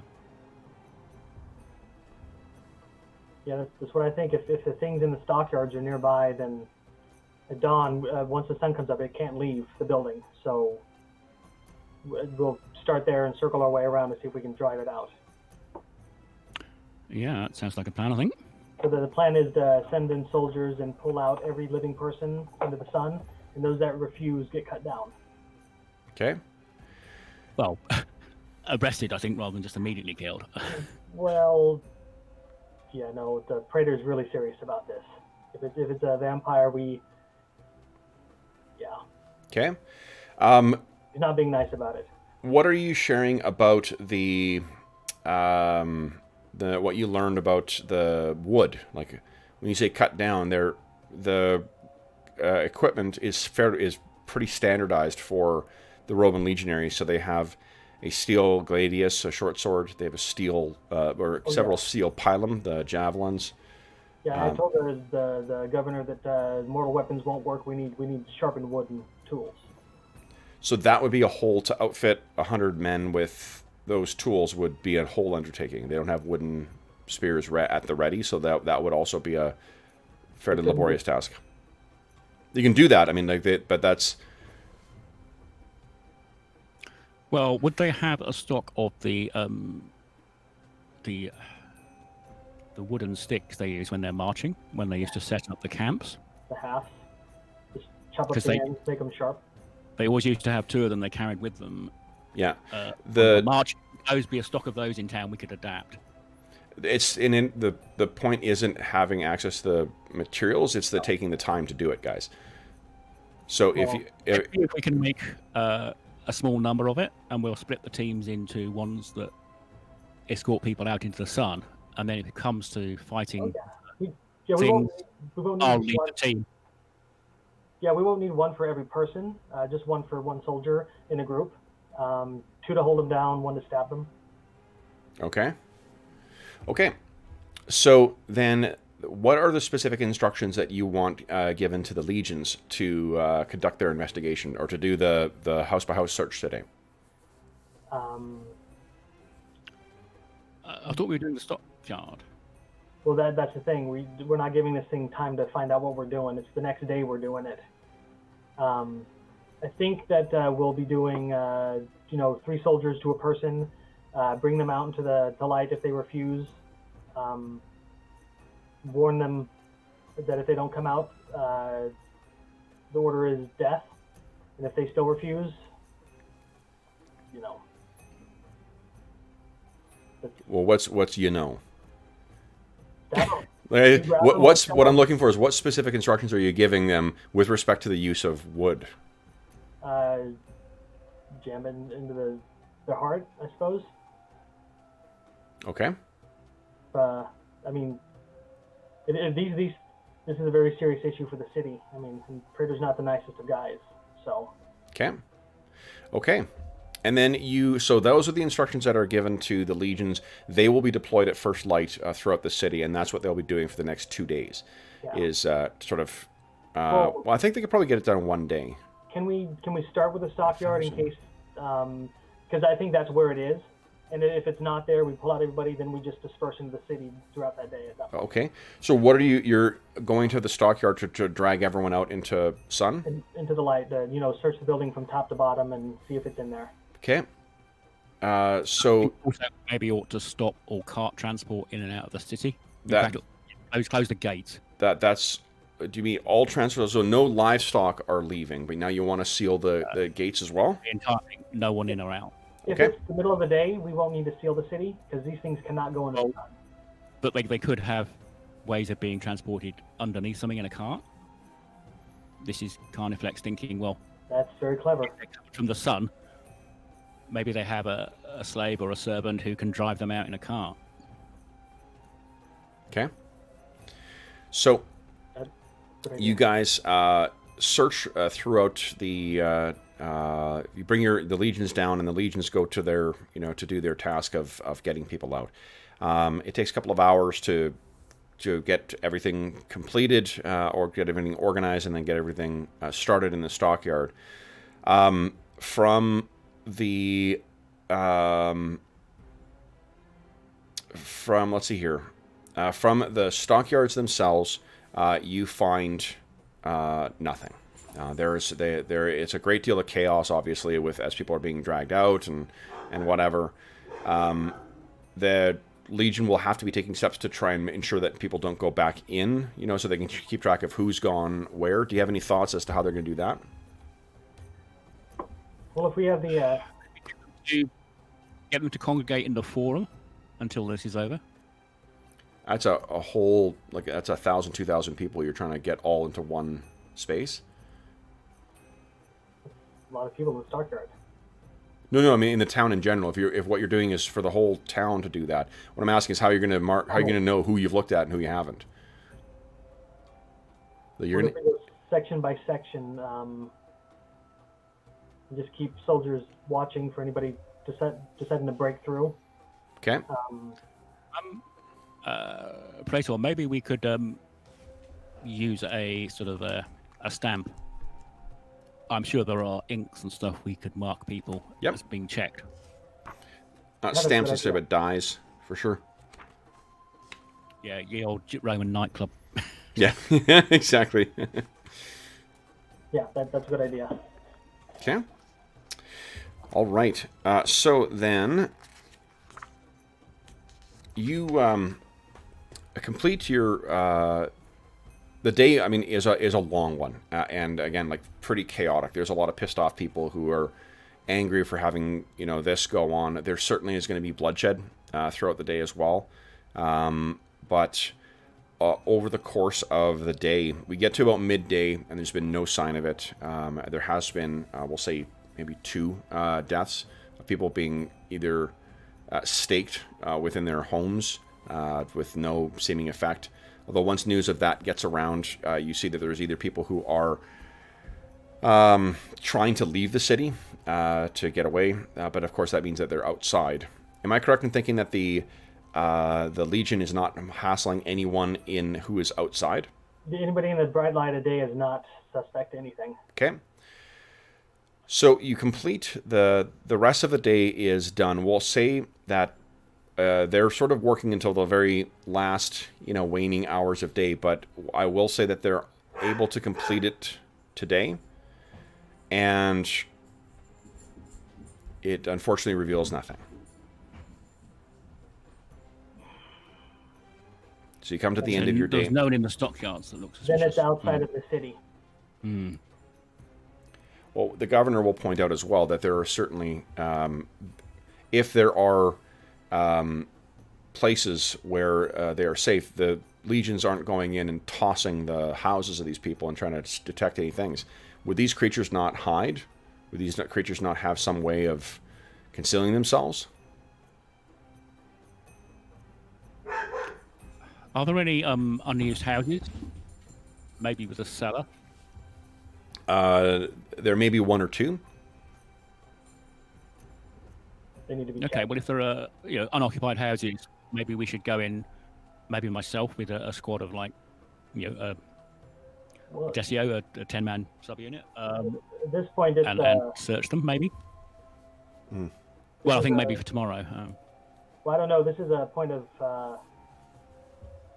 responsibility for the Praetor, but he feels like he needs to find this thing and with you guys. So if we're going to the houses with the basement, he wants to be there to make sure it's dead. Okay. So the are you guys planning on going to those abandoned houses? I guess tomorrow or at night? I don't want to give it a chance to get away. Because I'm sure once it comes out into the night and it hears what happened, it's going to leave and become somebody else's problem.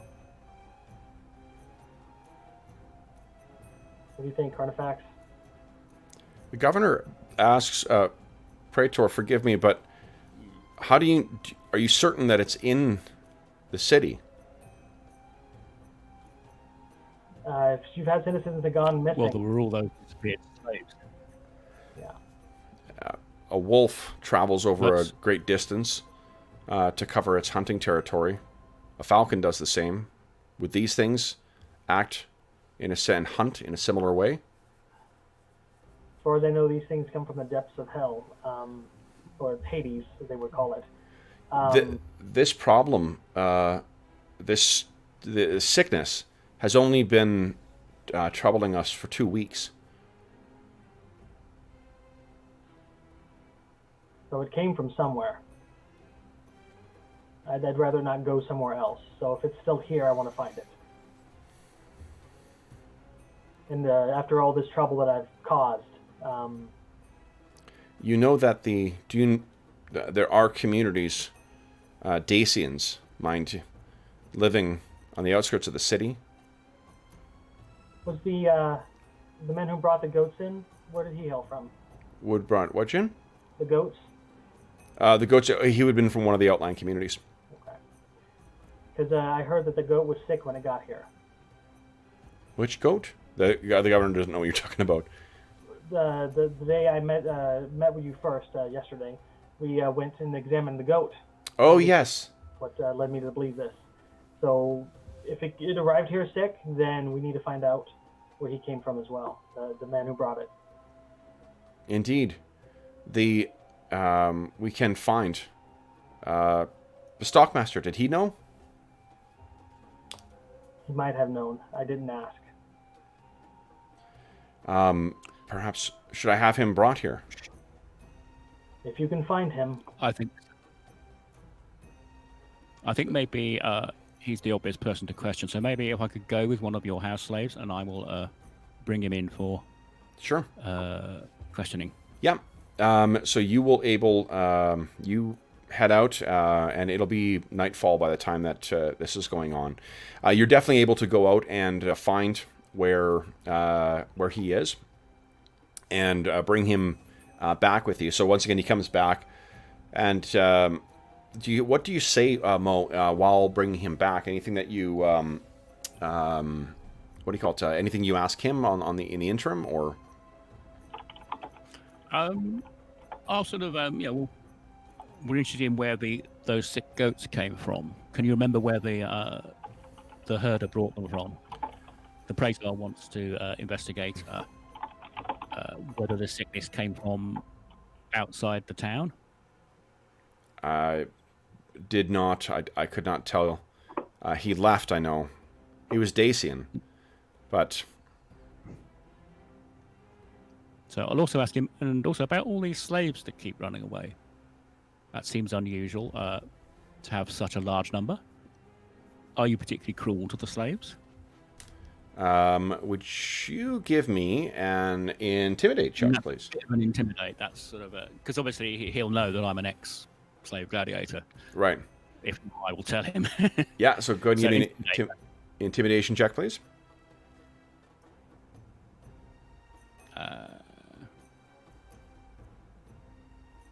Nice. He says, they're slaves. It's hard work. The work of a laborer is difficult, but no. I use my whip at times, but a good beating is what a slave needs sometimes.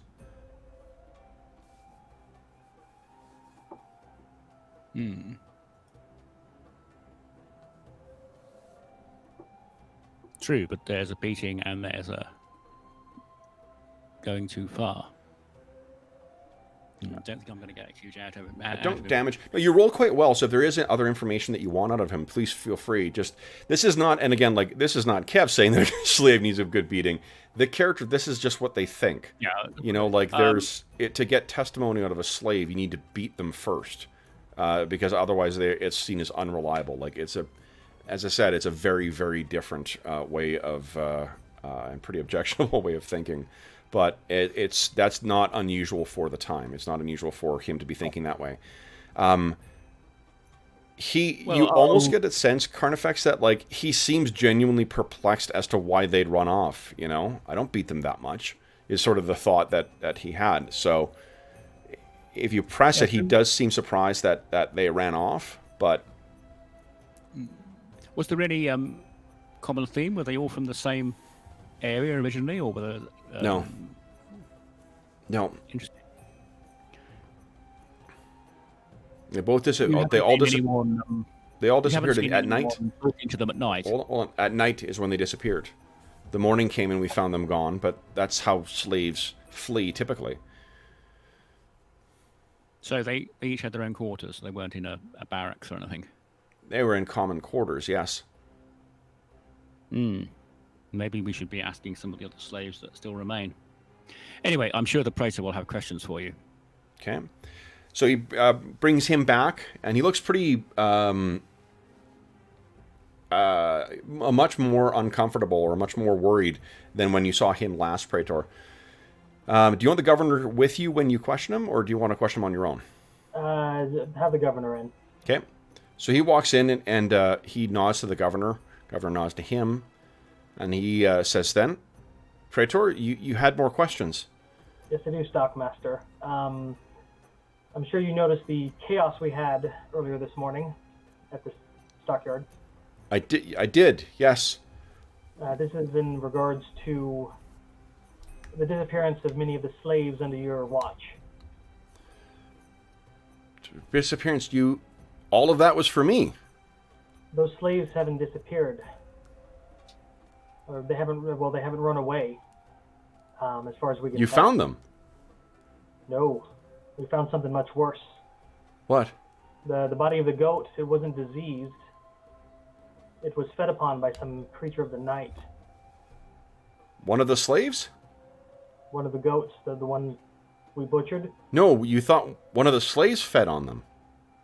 That very well could have been one of them. But we believe that someone under your watch, how was that? This happened under your watch, that What? the slaves disappeared. We believe that whatever took them, used your stockyard as a place to do so. He looks at you, Praetor, and then quickly looks over at the governor, and he sort of sees where this might be going, and he drops on his knees, and he says, "Governor, I had nothing to do with this. I knew nothing of this. I knew nothing of what was happening. This is all news. It was a sickness. A sickness is what's taken things here. And slaves run. Governor, you must believe me. And why don't you each give me a notice check, please? Notwithstanding your friendly DM's performance here. With alertness. Okay. Yeah. So, Falco and Carnifex, you got no reason to disbelieve this guy. He seems to be pleading for his life here. If he... it's a more modern phrase, but if you're both familiar with the phrase the stitch up, he feels like he may be like being framed to take the blame for what's going on here. So that's why he's reacting the way he is. Excellent. That means he'll be more pliable to questions. So Praetor will he'll give a heavy sigh and look at the governor and then back at the stockmaster. Then we need information. I believe you. We didn't know who delivered those goats, where he came from, and if there's any places in the stockyard that you've used to stash things outside of other notice, we need to know where that is. Whatever's been feeding on these things could have hidden there. Okay. He looks at you and he says, "Things can come and go. What are these things? Do they fly? How do they get in? How do you know? We have nothing hidden in there." The Praetor's just going to stare at him, just like, "You're questioning me?" Can't get blood from a stone. So, I mean, like, he's got no other... He'll stammer out and repeat the same type of stuff, but there's not really more he knows. Okay, Carnifex do the cracking of his... yeah. I think he also believes that possibly he doesn't know anything more. Yeah, like, you threaten this guy with... I mean, the way you set this up for him, like, you've got him as much under a rock, but the thing is, he's, there's nothing really... He doesn't know where this guy came from. Unfortunately, put yourself in the hands or in the shoes of the Dacian farmer. You raise your herd, bring it in for market, and then before you ever get in, you're told that they're all going to be taken and destroyed. He's just says, "Well, fuck it then," and turns and heads back. So there's not really, if this was a Roman merchant who is actually trading and whatnot, there would be some paperwork associated with it they probably could go with. But the fact that it's just some Dacian who brought in a small, like a meager herd of goats, and then they were immediately seized and told that they were going to be destroyed without recompense, nothing really unusual there. Like, unless you got some reason to suspect this guy's got some other motive or whatnot that's going on with it, you don't think this guy is like you. The character has no reason to suspect this guy is lying to you. Well, at this point, I'm going to do what Romans do best: delegate. Okay. Praetor's going to look at him and says, "Well, then I will need you to do something." And he looks at the governor and looks back at you. What? Talk to your slaves. Somebody knows something. Find out what they know. Okay. If they're slaves, the slaves have truly run off, one of the slaves will know. So he gets up. He says, "I will scourge them until they tell me the truth." I'm after truth, not just made up words to make you stop them from beating them. I saw the scourge has a way of making a slave's tongue speak truth. I will beat them until they tell the truth or until they die. Praetor looks over the governor and then back at the stockmasters. Do not damage the property of the city. No, they would be owned by them. Well, I mean, he's got a workforce, right? This is how he makes his money. Yeah, the stockmaster is a position, but he would have his own people that he would own or employ. So Praetor says, innocents have already died this day. Do not kill any more. Well, it's as you say, Praetor. They must know. How could they not? I see what you mean now. They will not lie to me any longer. I understand. And he seems to be trying to play to what he thinks you want him to do. Okay, at this point, Praetor's going to like half stand up and lean over the desk and says,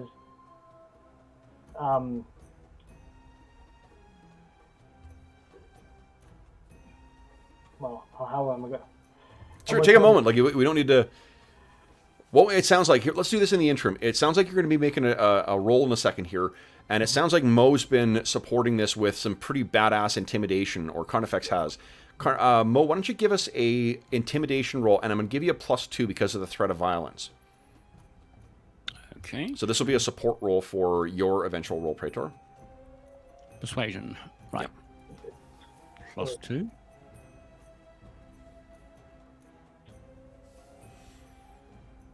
Yep. So you get a +1 to whatever roll. What are you thinking here, John? What are you gonna? What's the instructions you give this guy? I'm going to lean in intimidation with this guy. I'm going to say, if this comes back and they knew nothing and you killed them, you will suffer the same fate. He looks panicked, and he says, "They will tell us. They will tell me what they know." Keep that in mind. So you've put this guy in a position where he's probably going to beat every one of his slaves to death, just to give context. They die. Assuming they don't know anything. If they know something, then they may be able to turn over, but if... So he turns and heads out, and the governor sort of sits back and looks at you and says, "This is... Praetor, forgive me, but... And this is beyond my expertise, but before you arrived, we had a problem with losing some cattle and some goats. Now we've upturned an entire town, and now you have a man who will be beating his slaves and losing property. To answer a question that we don't know whether he has the answer to it." I understand your frustrations, Titus. This situation is frustrating me as well. It's... Yeah, somewhat out of character. I think you can't just go around and kill slaves. Even in the Roman Empire, that was somewhat frowned upon. So, your own? You sure shit can. I'll ask Titus, whatever you can do to keep him from killing his slaves would be... I think maybe Carniflex will supervise the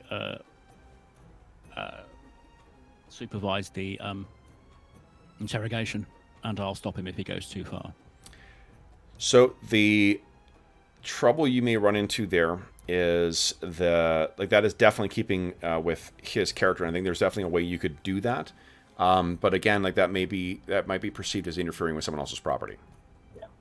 Like you're what they can't. Investigation. It's like So let's take a step back, guys, and get yourself out of the role playing. Let's think about your investigation, and just strictly in terms of investigating like mysteries and things like that in role playing games is often different because it's not just going from scene to scene to scene. You need to be bearing in mind the big picture and what you're accumulating together. What are the facts that you guys have learned so far? If what we know is correct, there's yeah, and let's make a distinction between facts and suppositions. Facts are things you for certain know. Yeah. So what do you for sure know right now?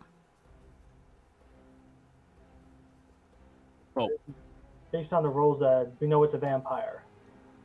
Is that correct? Well, that is a supposition. Okay. You've not seen a vampire. No one has seen a vampire.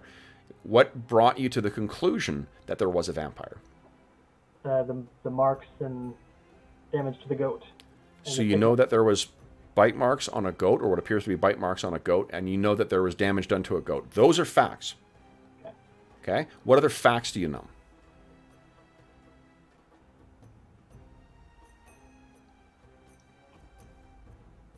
Here's a fact. Go to arrive that way. There's a fact in support of your supposition.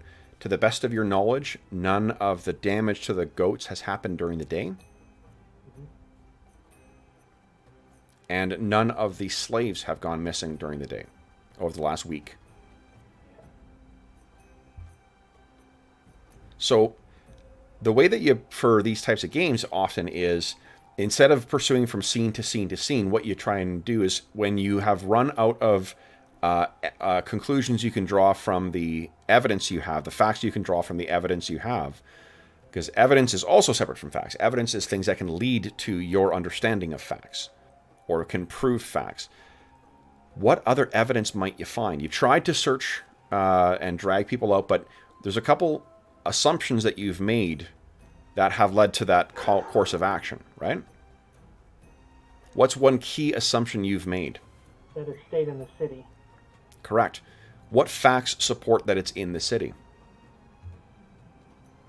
The slaves going missing in the city. Yeah. But that's on the edge of the city. So that tells you what?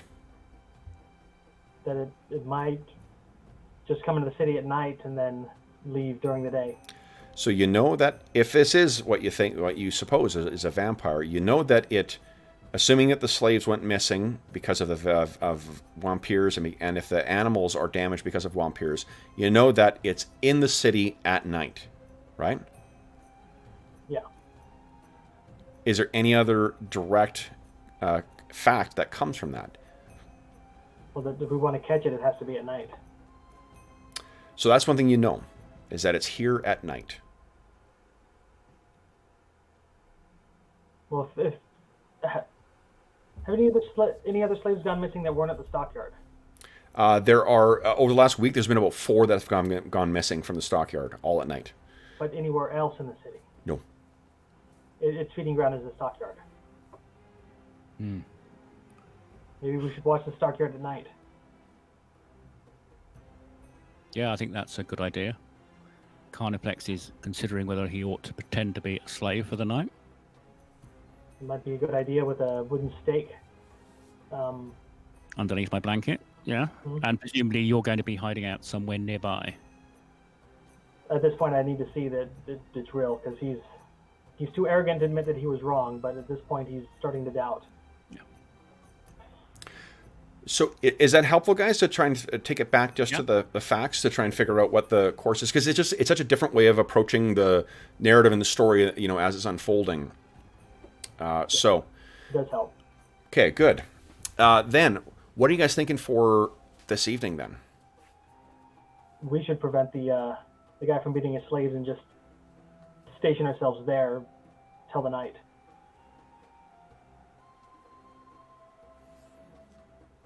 Maybe if we can resolve this before that happens, he doesn't have to lose any. Yeah. Carnifex, what do you think? Yeah, I think that's the plan.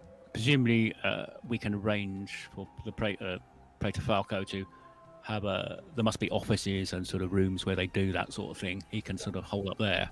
Yeah. And I can maybe head down in the main slave area. Okay. Yeah, Praetor looked to the governor and says, I'm going to take care of this personally. Okay. That is what I'm here for. And Carnifex, I think your character would remember this as well. Are there any steps you want to take if you're going to have to face these things? Well, I think we provide some sharpened stakes.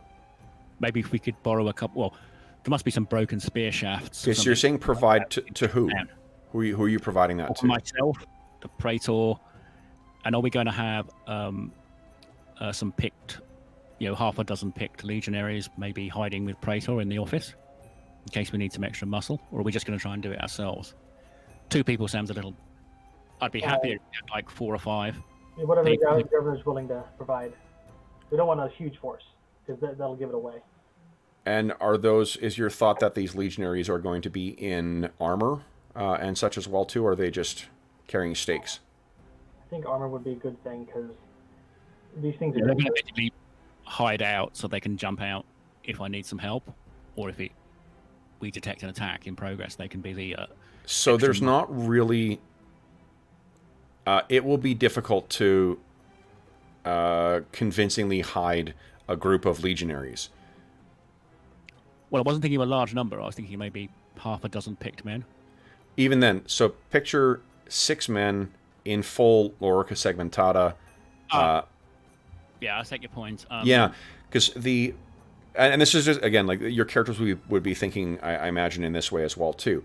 You certainly have the authority to do that, and you certainly can make the approach, make it that way. But stealth and subterfuge are not strengths of the Roman legion. And to give yourself a sense of how tough your character, Carnifex is a tough motherfucker.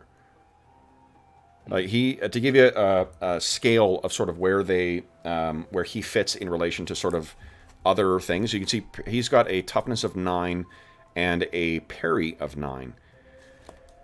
By comparison, a bear has a lower parry, and a bear has only one higher toughness.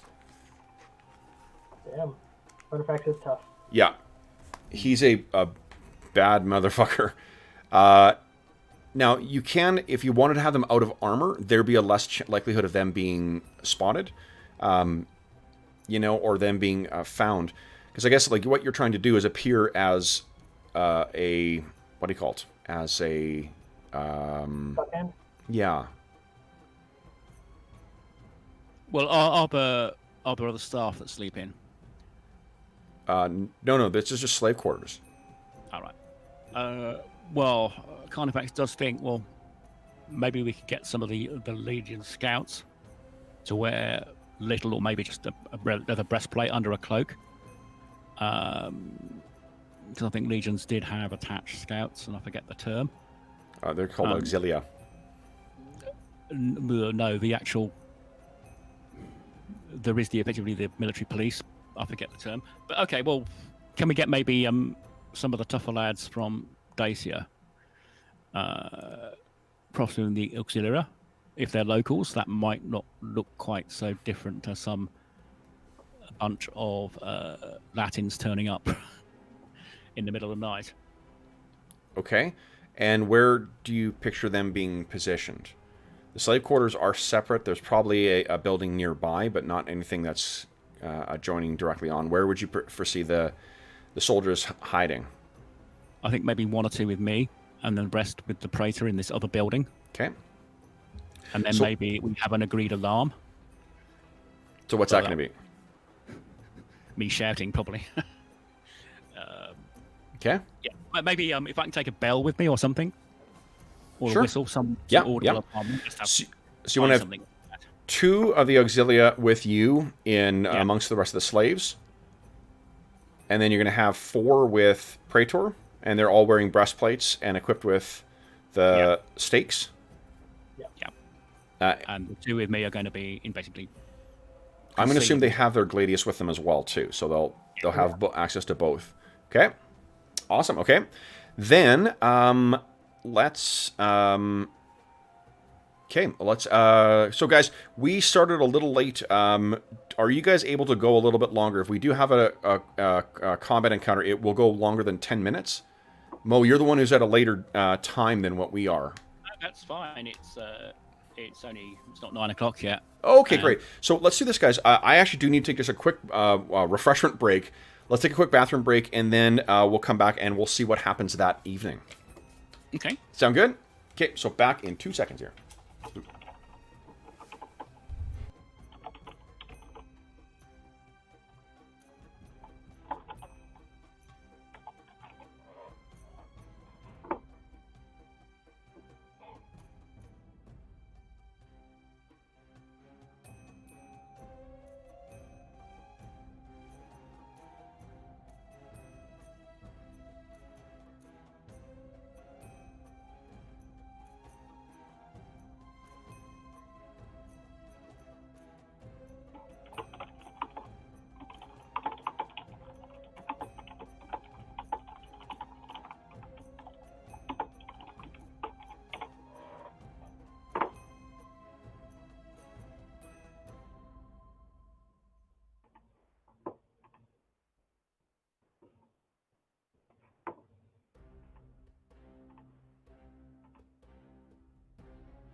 All right. Let me just get something set up here. Okay. This should be fun. Definitely. I really like Savage Worlds. It's more roleplay heavy. What's that? Savage Worlds is more roleplay heavy. I like it. It can be, you know, like it's just, I think because there are lots of, to be honest, it's also part of the nature of a mystery campaign. A campaign where you're investigating mysteries, it necessitates a lot more role-playing. So it just, you know, I like it. I mean, it's something I really, really enjoy. And when we were kids, I actually played a lot more Call of Cthulhu than I ever did D&D. Oh. Yeah, we pretty much stopped playing AD&D and we're playing mostly Cthulhu and like Delta Green and things like that in by high school. Just because it was a nice. I mean, like I enjoy D&D as well too. Just it was it's mysteries are a really different way of you know, engaging with the game. Mm-hmm. Okay, let's see here.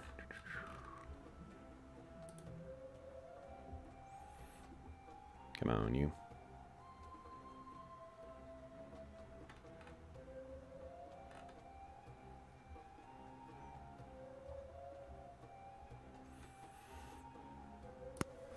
Let's see. Will this work?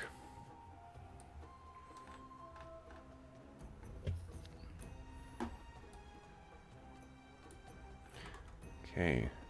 And let me set up grids here.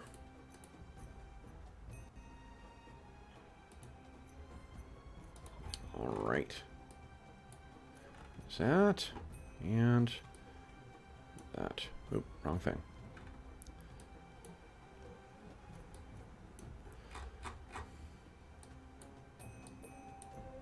Okay.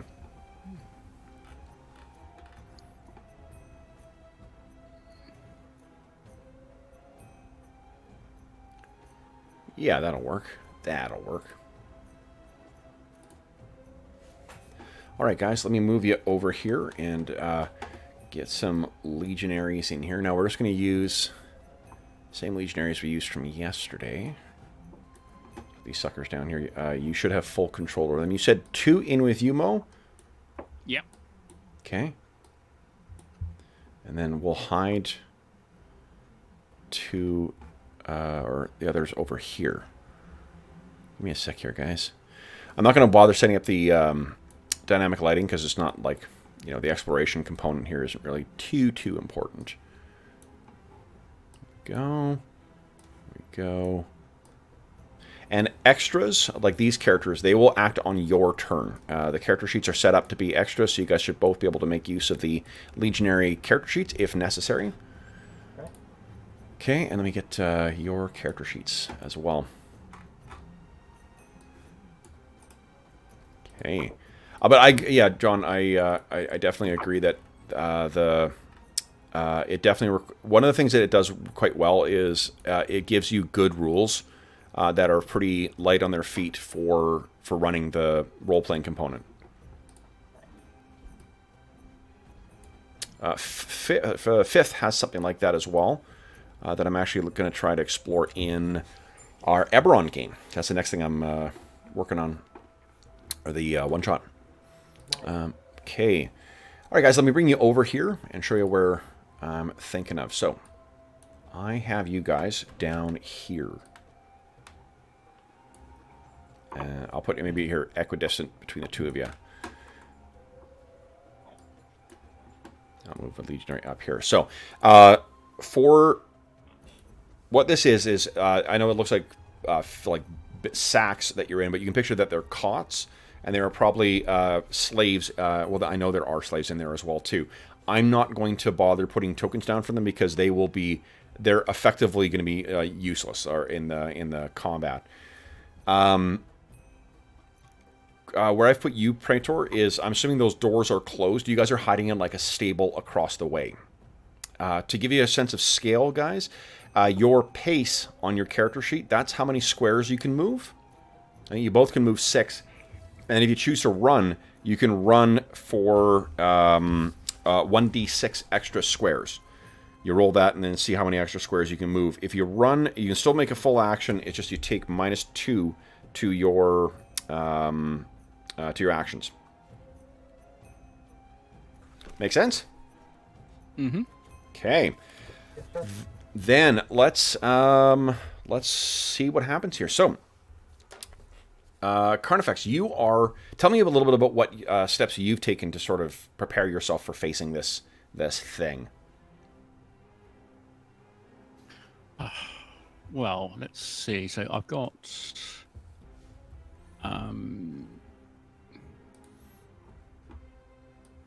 he's got a leather jerkin which he can keep. He's going to have along with the 2 legionaries, we're going to have like a shortened spear haft. It's probably about a foot and a half long.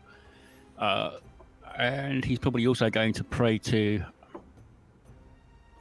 I presume it would be a synthesis of his native gods and Roman ones he might have borrowed. Sure. Probably the same sort of thing before he went into the arena. Yep.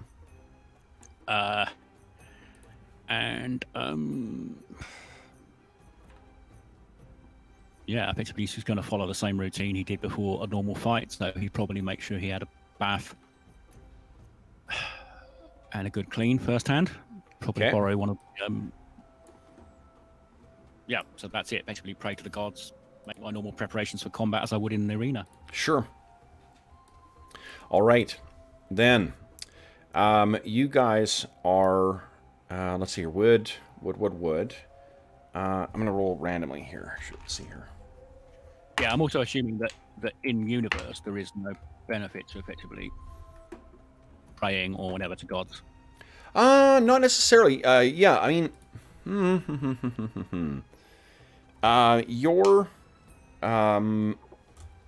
your thing was that. You know what I'll do is I will give you an extra Benny for that, Mo. That's awesome. That's some good role-playing without any direct mechanical benefits, so I will for sure do that. You prayed to the role-playing gods, and they have found your prayers acceptable. Nice. No, that may not be what you were fishing for, but I appreciate the good role-playing. Okay, so what I need from you then is I'm going to get a contested roll here. Carnifex, and actually let me get something a little creepier here. This does not sound like the appropriate happy stuff here. Here we go.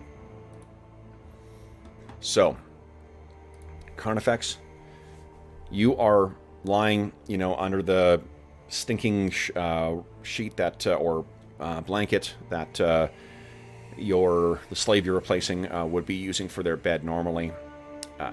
What's going through your mind? Waiting for this to happen. Sort of a bit on edge, because normally he would be in a gladiatorial fight, but it's like a whole process, so he's effectively doing a lot more waiting around. Yep.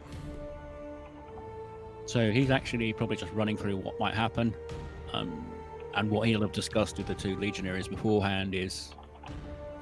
Oh, actually, maybe they would have said, well, if there is someone that looks like it's there, you grab his arms and I'll do the deed if I have to. Okay. So yeah, he's really probably a bit on edge, a bit worried actually. Okay. So is there any light in the room, or is it just whatever light comes through the windows? Probably not, unless you've intentionally left an oil lamp burning. Could I have a shielded lamp burning under the bed? You're assuming you have a bed. You're like on a mattress. No, I was just thinking some way if we had a light that was covered, but we could pull it open. I don't know if that's possible given the technology. I'm just trying to think of how, because like my understanding is that like when there were lights at night, it was an oil lamp, and that's hard to, like, you can't do a shuttered lamp for that, right?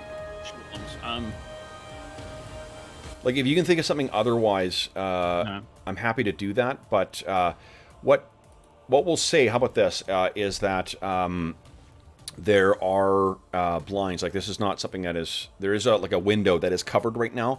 But if you want to easily expose this area to the moonlight, you've got a way of quickly doing so. Or you could just instruct one of your legionaries to light a lamp as soon as they go. All right, well, we'll do that, and we'll have like some sort of cord rigged up so we around Sure. in the window. So the southern guy is who is going to, you know, will be the one who's going to light the lamp for you. Oh, yeah, if they have a shield. They don't have their... so the ones that are with you, Praetor, I'm assuming they have their shields in there as well. If they are next to each other, they grant a +1 parry bonus to each other to a maximum of +2. Yeah, my plan is to stay behind the shield guys with a torch once things happen. Okay, sounds good. Now, remember, so there's a thing in Savage Worlds called tricks as well, too. And if you can think of a way to do something neat, like throw something in someone's eye or, you know, distract them or whatever, that's where you can meaningfully contribute to a fight by giving a penalty to their attacks or giving your allies a bonus to hit them. You may even, the way that damage works in this is that for you guys who are wild cards they're first shaken. If you roll a damage that's higher than their toughness, they're shaken. You're sort of like catching your breath. You make a spirit roll, and then combat reflexes from you, Carnifex, gives you a bonus to the roll to recovery. And then if you, after being shaken, you get wounds. And if you hit someone with, or damage someone with a success and a raise against their toughness, then you get a wound and that. Extras, like your legionaries, like most people you're meeting, they can only suffer 1 wound. They suffer 1 wound, they die. You guys can suffer 3 wounds and stay alive. You take a -1 to all your actions for each wound, but you still stay around. If you take 4 wounds, you die. Okay? This will make sense. If it doesn't make sense, it'll make more sense once we get going. And just add a dot to your token for each wound you suffer if you do suffer a wound. We don't need to track that for your extras because they die. Do you have a question there, John? Or Nope. nope. Okay. Awesome. Okay, so guys, then you're thinking of that stuff. You're just thinking of wishing for some action. Mo, give me a D6 roll.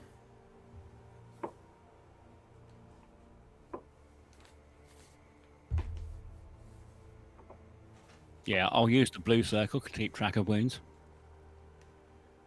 The which one? The blue circle is the wounds. The green is the bennies. Just put dots on it. It's easier. That's easier for me to see. If I can see 1 dot, 2 dot, 3 dot. Okay. Yeah. Okay. So then, you guys, what I need from you, 5. Excellent. It's 5 hours pass, Carnifex, of waiting. What I'd like each of you guys to do is give me a vigor check, please. Ooh.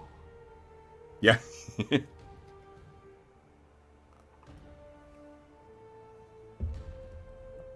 No problem, Praetor. Yeah, and Carnifex, both of you guys, you don't nod off. You're fine.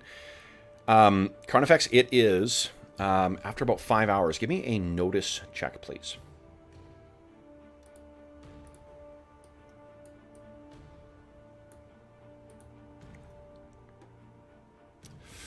Okay. So what you can see is almost without noise, the door that leads into this room here. And in fact, it's probably just a curtain. I think a door would be a little extravagant for some slaves here. So there's just a curtain that is pushed aside. And what you see moving in, it probably was human at one point. But the pale and sallow flesh, the wild and dirt-filled hair, the bloodshot eyes that seem discolored and yellowed, and the vicious long teeth coming from its mouth tell you that what may once have been human about this thing has long since passed. And you can see one of them is making its way in here. Now, let's drop into initiative here. Now, I'm going to try something out here. I don't know if this... Oh, let me get to the right layer here. This will work. Let's see, deal. Here we go. Oh, this may not work.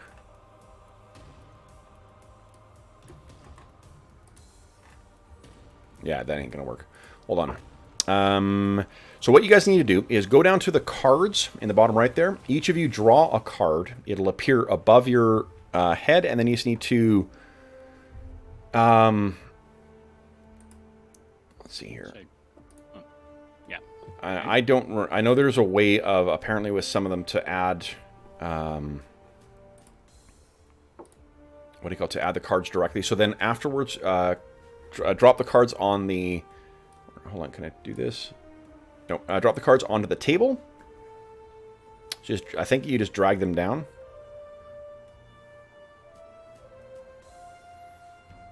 You have to double click on them. I don't know. The guys were able to figure it out yesterday. I don't remember. Hey, there we go. Yeah. Okay. Oh. How'd you do that, John? You gotta bring your portrait down from the top if it's up there. You click the card, you'll see it up there. You just click and drag it down. Okay. I wonder if I can... Oh, like that. Oh. Can't do it. Okay. So here's... there's got to be a... Yeah, there's got to be a better way for me to do this.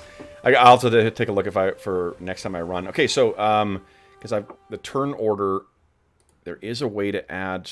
Let's see here. Card suit.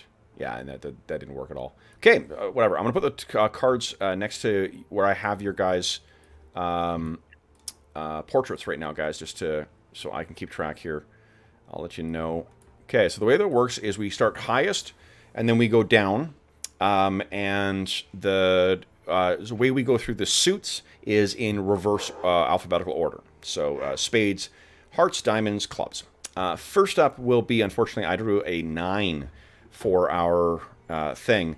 So what it does is it's going to try and grab one of the sleeping slaves, because the slaves themselves are actually sleeping. And I think this just reflects Carnifex. It's moving so much faster than you saw this thing. We're like, all right. Oh, you know what? Also, give me a spirit roll, please. This thing's scary. No. So let's see how Carnifex does. Ooh, success. Okay, good stuff. Not the first time you faced this kind of thing. All right, so then what it does is I would like one of you guys to give me a D4 roll, please. There you go. Nice. Okay. Roll of another D4. Thinking. Roll another D4. Holy shit. Okay, so this thing leaps down and sinks its teeth into one of the sleeping slaves so fast. And the slave's eyes flutter open and then slowly go closed. Next up will be... so, Praetor, you don't know what's going on yet. Next up will be Carnifex. What are you doing? I will leap up from the pallet. Yep. And give the order to attack. Impetus, and I'll pull the thing that we've got attached to the window. Yep. So how many actions do I have in this sort? So I've got I'll let you stand from prone, and then I'll just count it as running. If you're going to move over there, give me a D6 roll. I'll see if you can move in to engage with this thing, if that's what your intent is. Come on. Here we go. Yep, you got more than enough. So you'll take -2 to your attack, but you can race over, and then your legionaries can also act. We'll have them act after you. So you race over, and what are you doing there, Carnifex? Remember, you got an ability called Frenzy, which will allow you to attack more than once. Okay, I will trigger that. Okay, so... Now, there's another thing. I think they may have changed it between editions. Yeah, incredible. So, Frenzy, you roll a second fighting die with any one of your fighting attacks for the round. The extra die must be allocated to one of the same or different targets as you see fit. So you don't get an extra wild die, but you do get an extra fighting die. So let's make your first attack first, and then we'll make a second fighting attack if you wish. Which one should I use? The Gladius, I suppose, is closest? The Gladius is closest. I'll take -2 to damage is all. Yeah. Okay. So go ahead. And what it'll do, and make sure you're rolling on the weapon itself, because it'll roll your attack, and then if you hit, you can click on you'll see it populates to allow you to roll damage separately. Nice. Whoa! Huge hit with the wild die. Good lord. So what that means is you got to raise on your attacks. You're going to also do an extra 1d6 damage on top of whatever you rolled. So go ahead and roll click. the extra d6 now. Some frenzied or. No. You're not going to roll the d. Let's roll damage for this first and see how this goes. Then will roll your second fighting dice.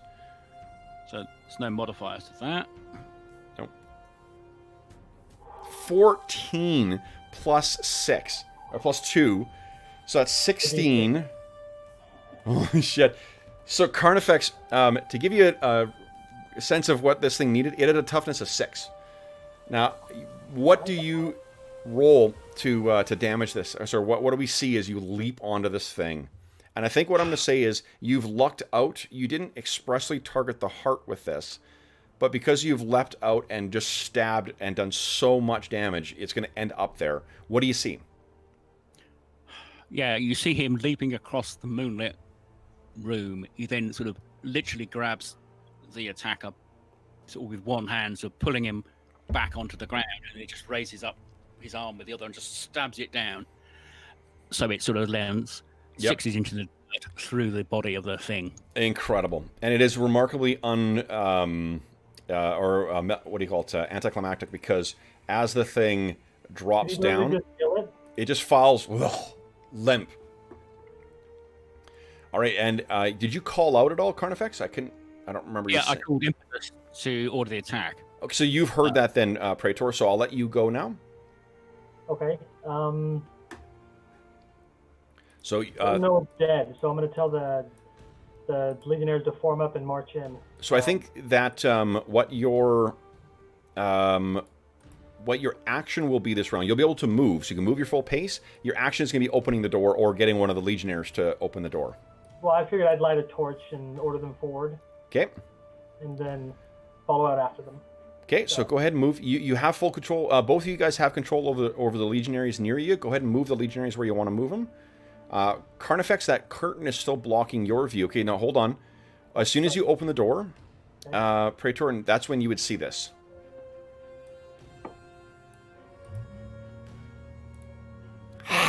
More of them. Okay. So you throw the door open. You go, oh! Would you kindly give me a spirit roll? Okay. And then also, John, would you give me, or Mo, we'll have you do this. Mo, would you kindly give me a 2d6 roll, please? Nice. Yeah, you're not scared by these things at all. A 6, good enough. So what I was getting you to do, Mo, is for rolling for a group of extras to just make one skill roll, you just give them a wild die. Normally they don't get a wild die, but because they're rolling as a group, they get that. Excellent. So none of the legionaries are afraid of these things. That brings us to the end of that round. Would you guys each draw new cards and then reveal them, please? Okay. And it'll be a -6 to specifically target the heart, if that's what you want to do with your attacks. And Carnifex, you still can frenzy, but you won't. And just put them on top of what your previous cards were, so I know who drew what. Perfect. Awesome, guys. Thank you very much. That's awesome. Yeah. So Okay, and I'll see what I got. I got an 8. All right. Cool. So we've got Praetor Falco and your legionaries first. What are you doing? Praetor will point at the nearest one and say, "Legionnaires, line up and slay it." Okay. And pretty much, he's not moving out. He's So- just gonna. Yep. And the legionaries, I think they've got a pace of 6, don't they? I believe so. They're just like us. Yep. So you can go ahead and move them 6 squares without running. Nice. Yeah. 1, 2, 3, 4, 5. Okay. He can't quite get in there. He could run and just take -2 to his attack. Yeah, we'll have. Okay. No. 'Cause here's a benefit. If you do get that dude in there, there you go. Now, yeah, so everyone, remember, +1 to their parry for everyone adjacent. Because they've got their shields up. Yeah, I'm not going to have this guy go in for melee. He's just going to try and cover his buddies. Sounds good. Okay. So then it looks like you're going to have 2d6 normal and then 1d6 -2. So give me a 2d6 roll. What is it? Parry. That is 2 hits. Now, these things are not specifically targeting the heart. So, okay, so then go ahead on their character sheet. Sorry, I should have had decided to make the attack rolls with the character sheet. Give me one more attack roll from the Legionary's character sheet using the... We'll just use the Gladius. Attack roll, Gladius. And take a -2 to that. For trait modifiers? Sorry? Just a -2. -2 for the modifier. Yes, please. Attack and damage. -2. Boom. 11. Another incredible hit. So got a raise on it. All right, so let's click on roll damage. No, any damage modifiers? No modifiers, no.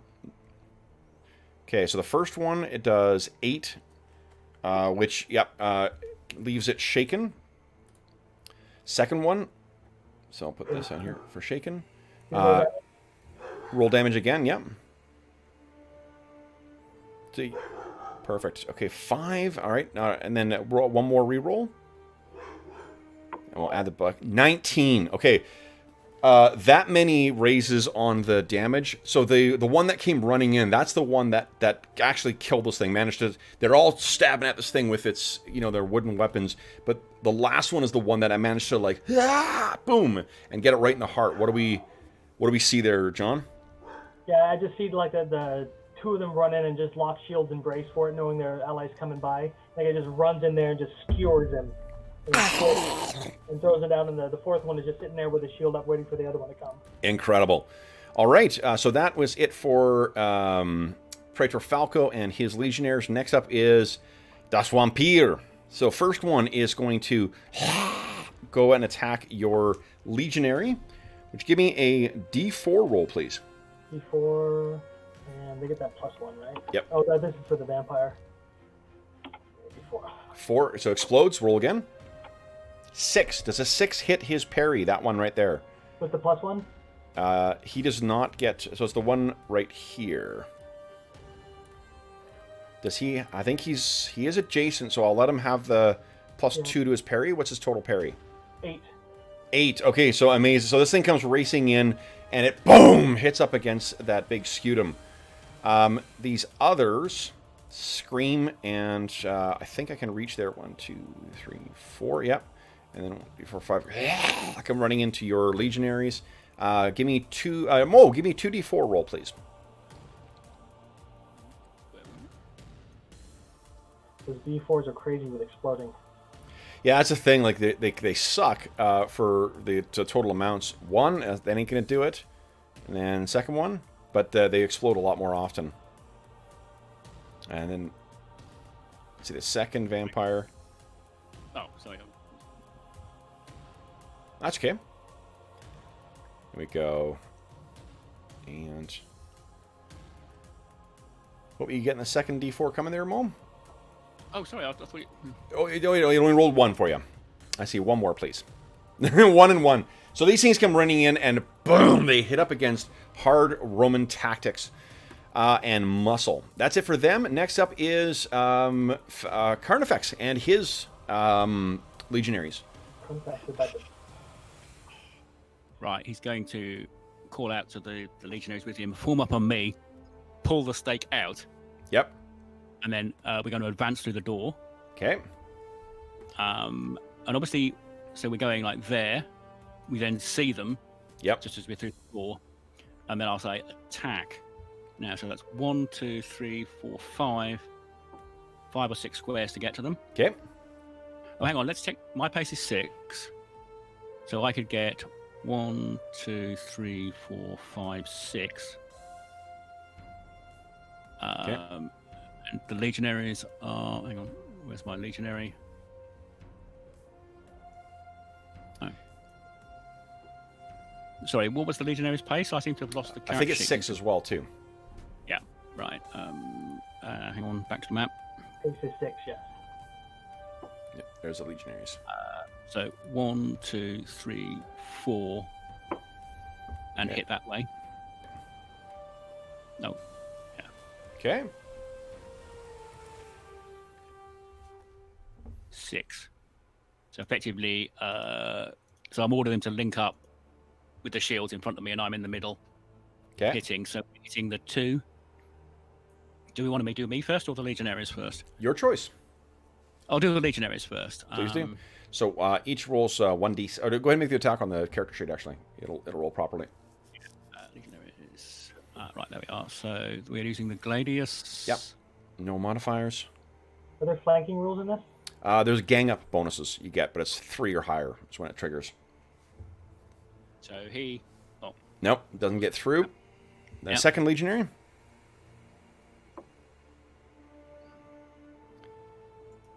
Let's see. Crit. Fail. Good fail. I am going to attack with the... so the vampire is going to get a free strike on him. John, give me a 1d4 roll, please. Yep. He doesn't have the bonus, so that vampire gets him. Yeah, so it's 6. John, would you kindly roll for me a 1d4 plus 1d12 plus 1? Wow. Oh my god, only 5 though. What's the legionary's toughness? 6. So this thing, it hits in. Two It's armor? you know what? I get Benny's. Re-roll that damage for me, please. I want to kill a legionary. Oh, I'm sorry. Exploding dice, love it. Oh no. Roll again. So a D4. D4, please. Yeah. This is armor. It says 2 for armor, so. Ooh! So he is shaken.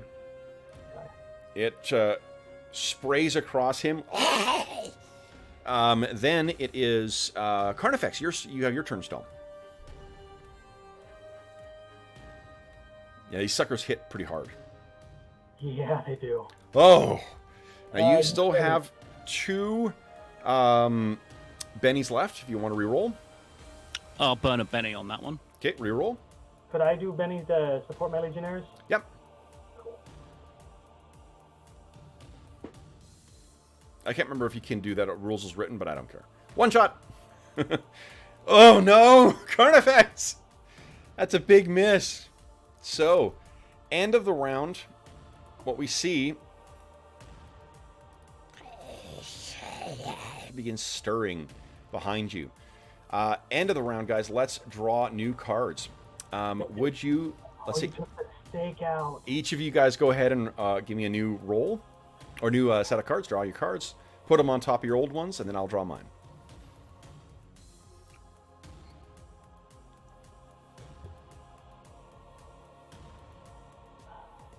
Ooh, nice, nice. Good job, guys.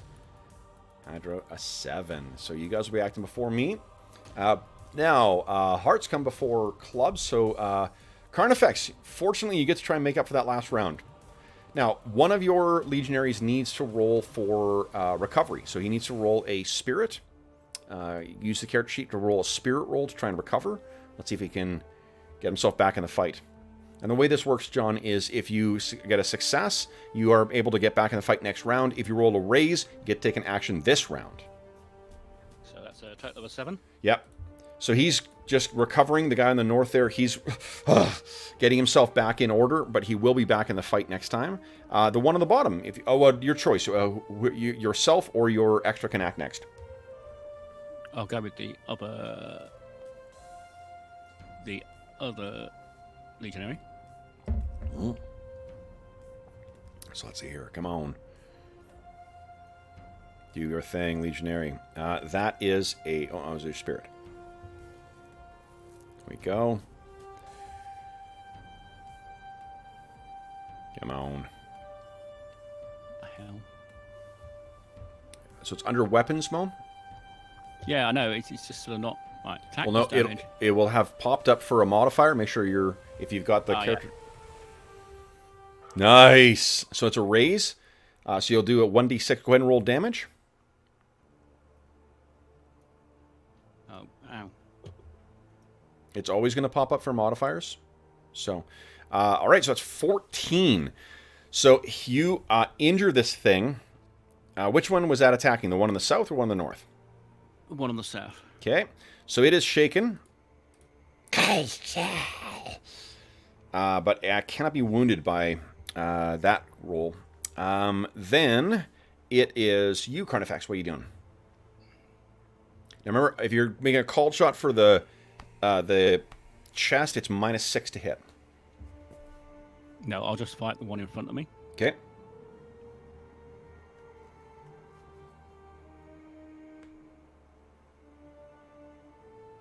Okay. Okay, that is a hit with a raise. Go ahead and roll damage. Ooh, 9. So you've shaken that one.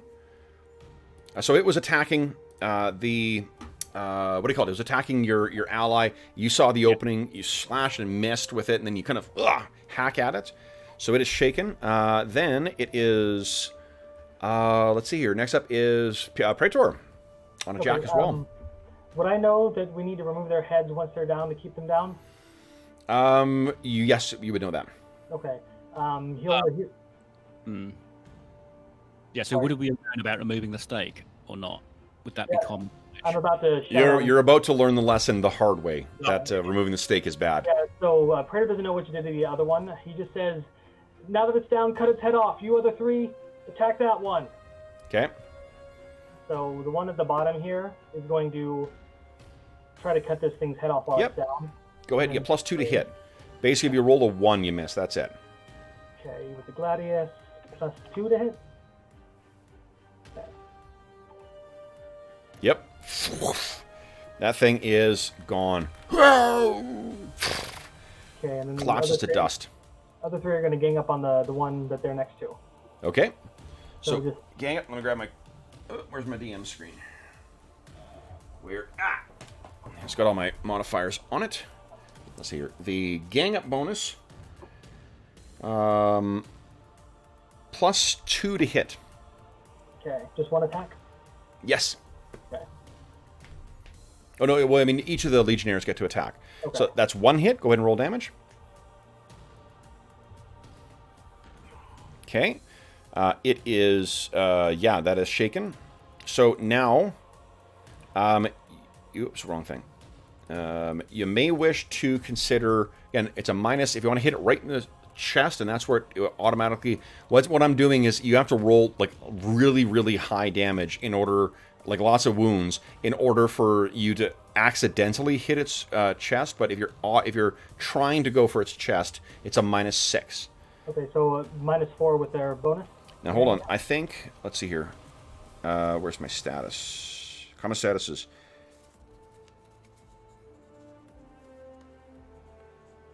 Oh, yeah. Now, I was wanting to know if being shaken gave you a bonus to be hit. Does not.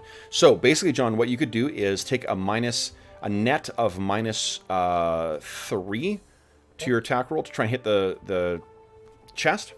Yeah, we'll have the other 2 try that. Okay. So, go ahead. That's not good enough, but follow up. Come on. No. Okay. Could I spend a Benny? You can, yeah, absolutely. So spend a Benny, re-roll. Just on one of them. You got it. There you go. This thing is immobilized. Nicely done. Okay. Okay. That was my turn. Awesome. So, and it's take down with your bennies. Perfect. Okay, so now I need 2. One of those is immobilized, and I need spirit rolls for the other 2. Would each of you guys kindly give me a D8 roll? Now, for those listening at home, rules is written. You don't have to let the players roll, but I'm having fun with that with Savage Worlds. So, first, one of them comes racing in on you, Carnifex. Now, I screwed something up here.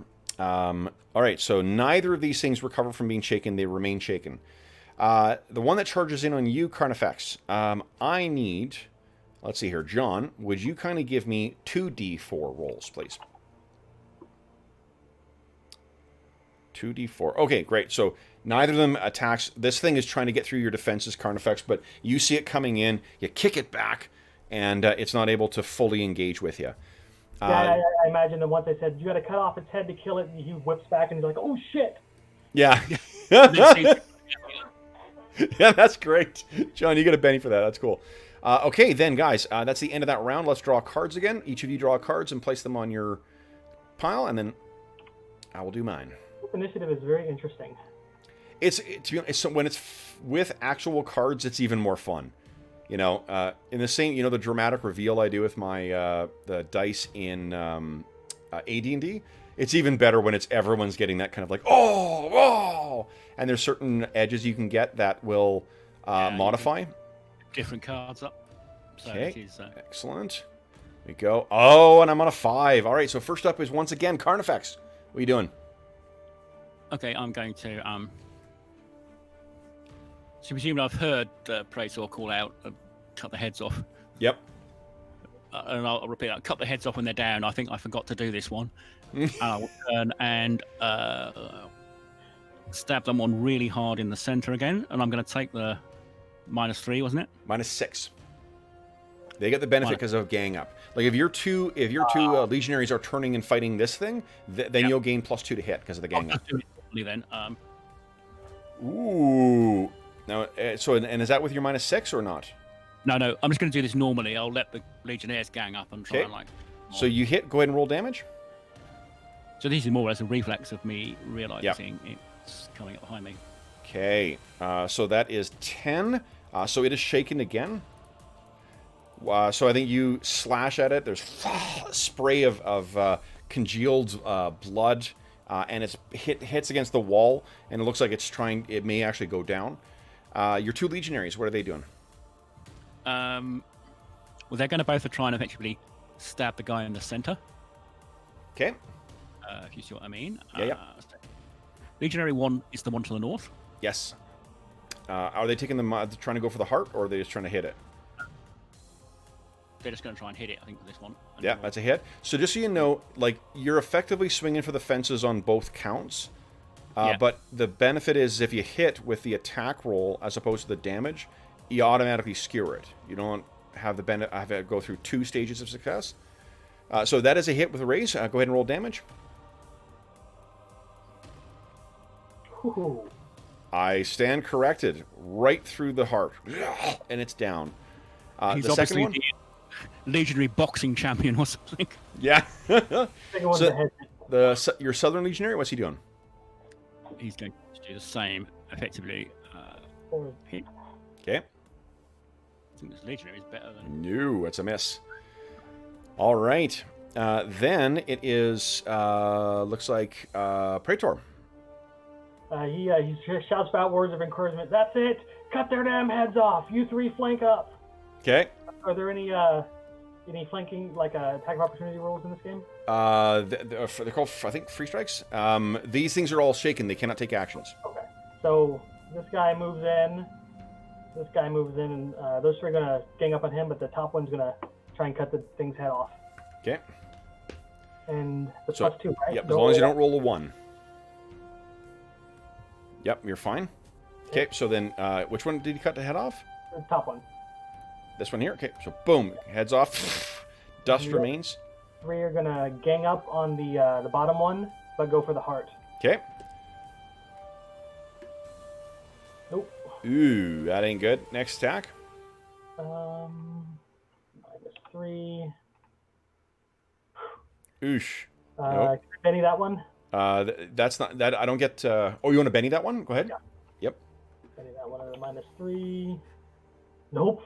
Oh, jeez. Okay, and the last one. -1, and then they were doing so well. -3. Go. Oh, can't get in on that one. All right. Then it is the Das Vampire. Each of you give me a D8 roll, please. One of them recovers. The other one does not. This one will be able to attack next round. All right, end of the round, guys. Each of you draw a new card. And then I will draw mine.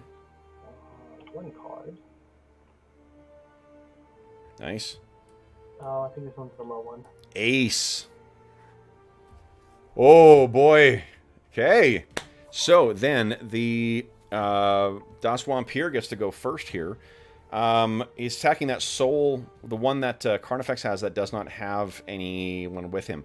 His parry, incidentally, would be a 6 because he doesn't have a shield. So would you kind of give me, John, 2d4 roll, please? No, doesn't hit. Shit. Okay. And then, I'll spend another Benny. Reroll that, please. I have 2 bennies. No, does not hit. Okay. Next up will be Praetor. Oh, okay. He's gonna step out and kind of bring the torchlight in.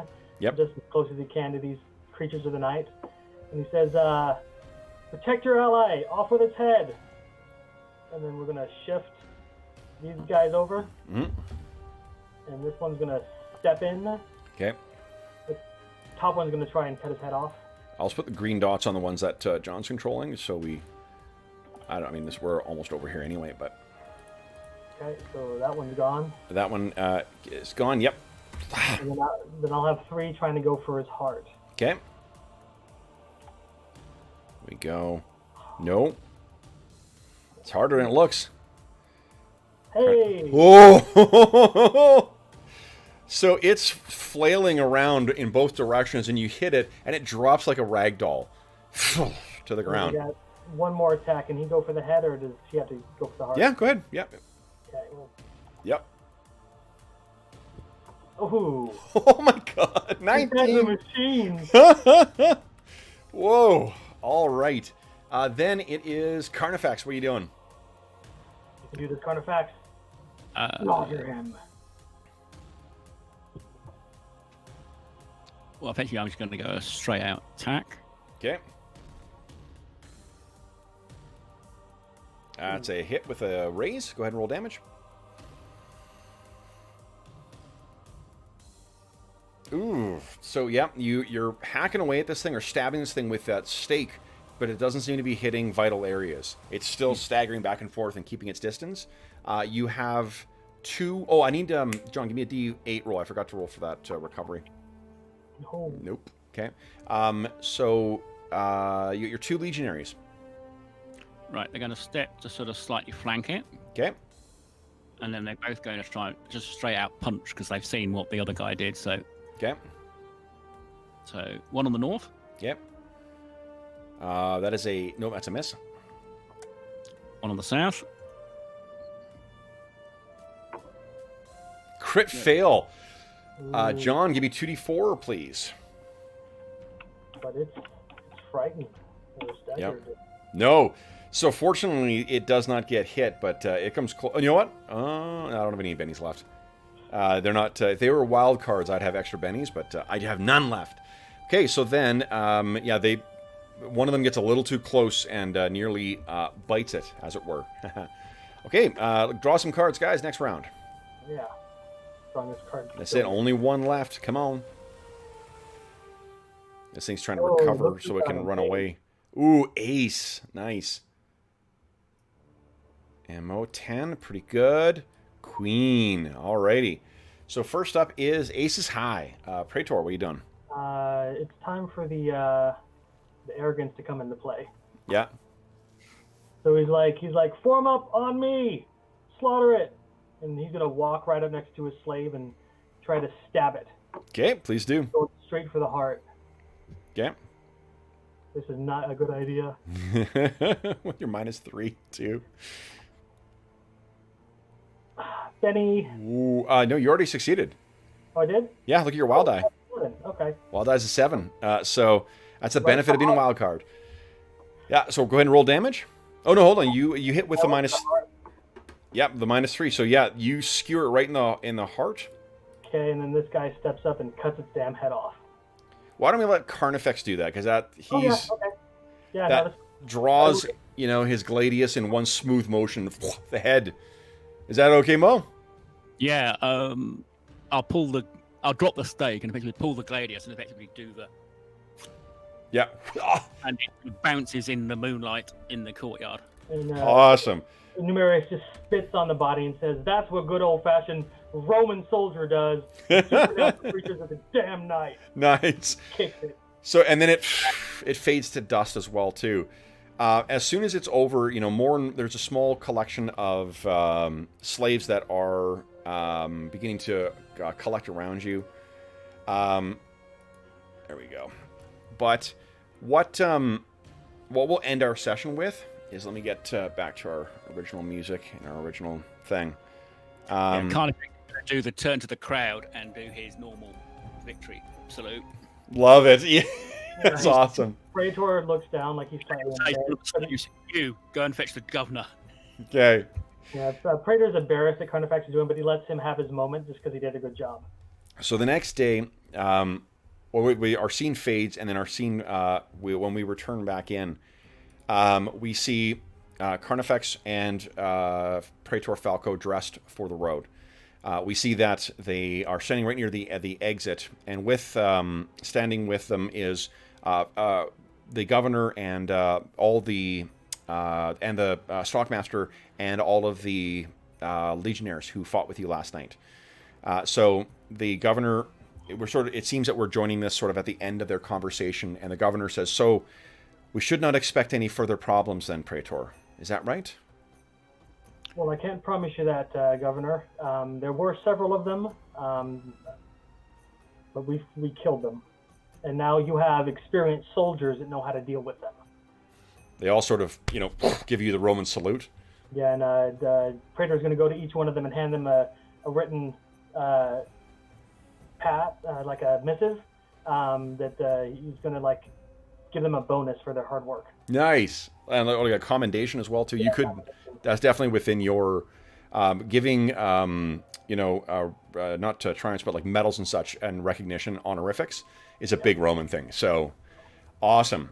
And in fact, what you're able to, you can provide them with the designation of sub-aegis. Good. Let's do that. Under the shield. And the one that ran up first and skewered it the first, he wants to give him the rank to watch over the others as their captain of the vampire slayers. Excellent. They are all grateful for this, and so the governor says, "Well then, I thank you again for your invaluable help.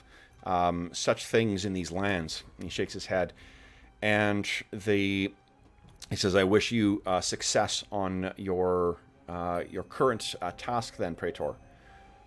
And you guys turn and begin walking out on the road. And as the camera kind of pans away, it's staying on the same level, and it's moving past all of the crowd that's there too. And we see that life in this small Dacian town has returned back to normal for the most part. But the governor turns and goes back to work, the legionnaires go back towards their camp.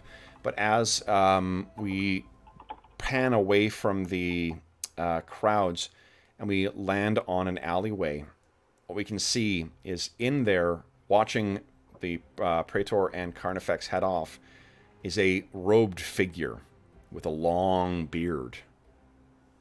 And the camera kind of lands down and drifts down to a worm's eye view, so we can actually see this thing's face, and its eyes flash red, and we see the sharpened teeth coming out of its mouth. And that's where we will end our adventure. So, I do open all of them, but damn. Excellent work. So, guys, thank you so much for jumping in. For those listening at home, again, this was our impromptu game. We were down some players tonight or today, so it was pretty fun to pick up something else. It is a real testament to this system that it's that easy to pick up, introduce someone who's brand new to the game, and play through. What we used, guys, as a guide for this one is something out of Path of Cain for the Solomon Kane RPG. Yeah, it's a 2-page adventure, and it's a real solid reminder that you do not need to have a really elaborate whatever story to have a really a rousing session of the RPG. So that was awesome. Thank you, guys. What did you guys think of it? Think of the game? I guess John. I had a blast because I got to play somebody who's normally outside of. I only play these kind of characters when I DM. Yeah. And it's just really fun to do it when it's a player. So awesome. I do a lot, but it's nice character mindset to get into. Cool. Mo, what did you think of the system? Oh, did we lose him? Did we lose Mo? Can you hear us still? He's frozen on my Hangout. Oh, Mo, you are. He's still on Hangout. Yeah, you're muted, Mo. We can't hear you. Oh, maybe to say in chat that we can't.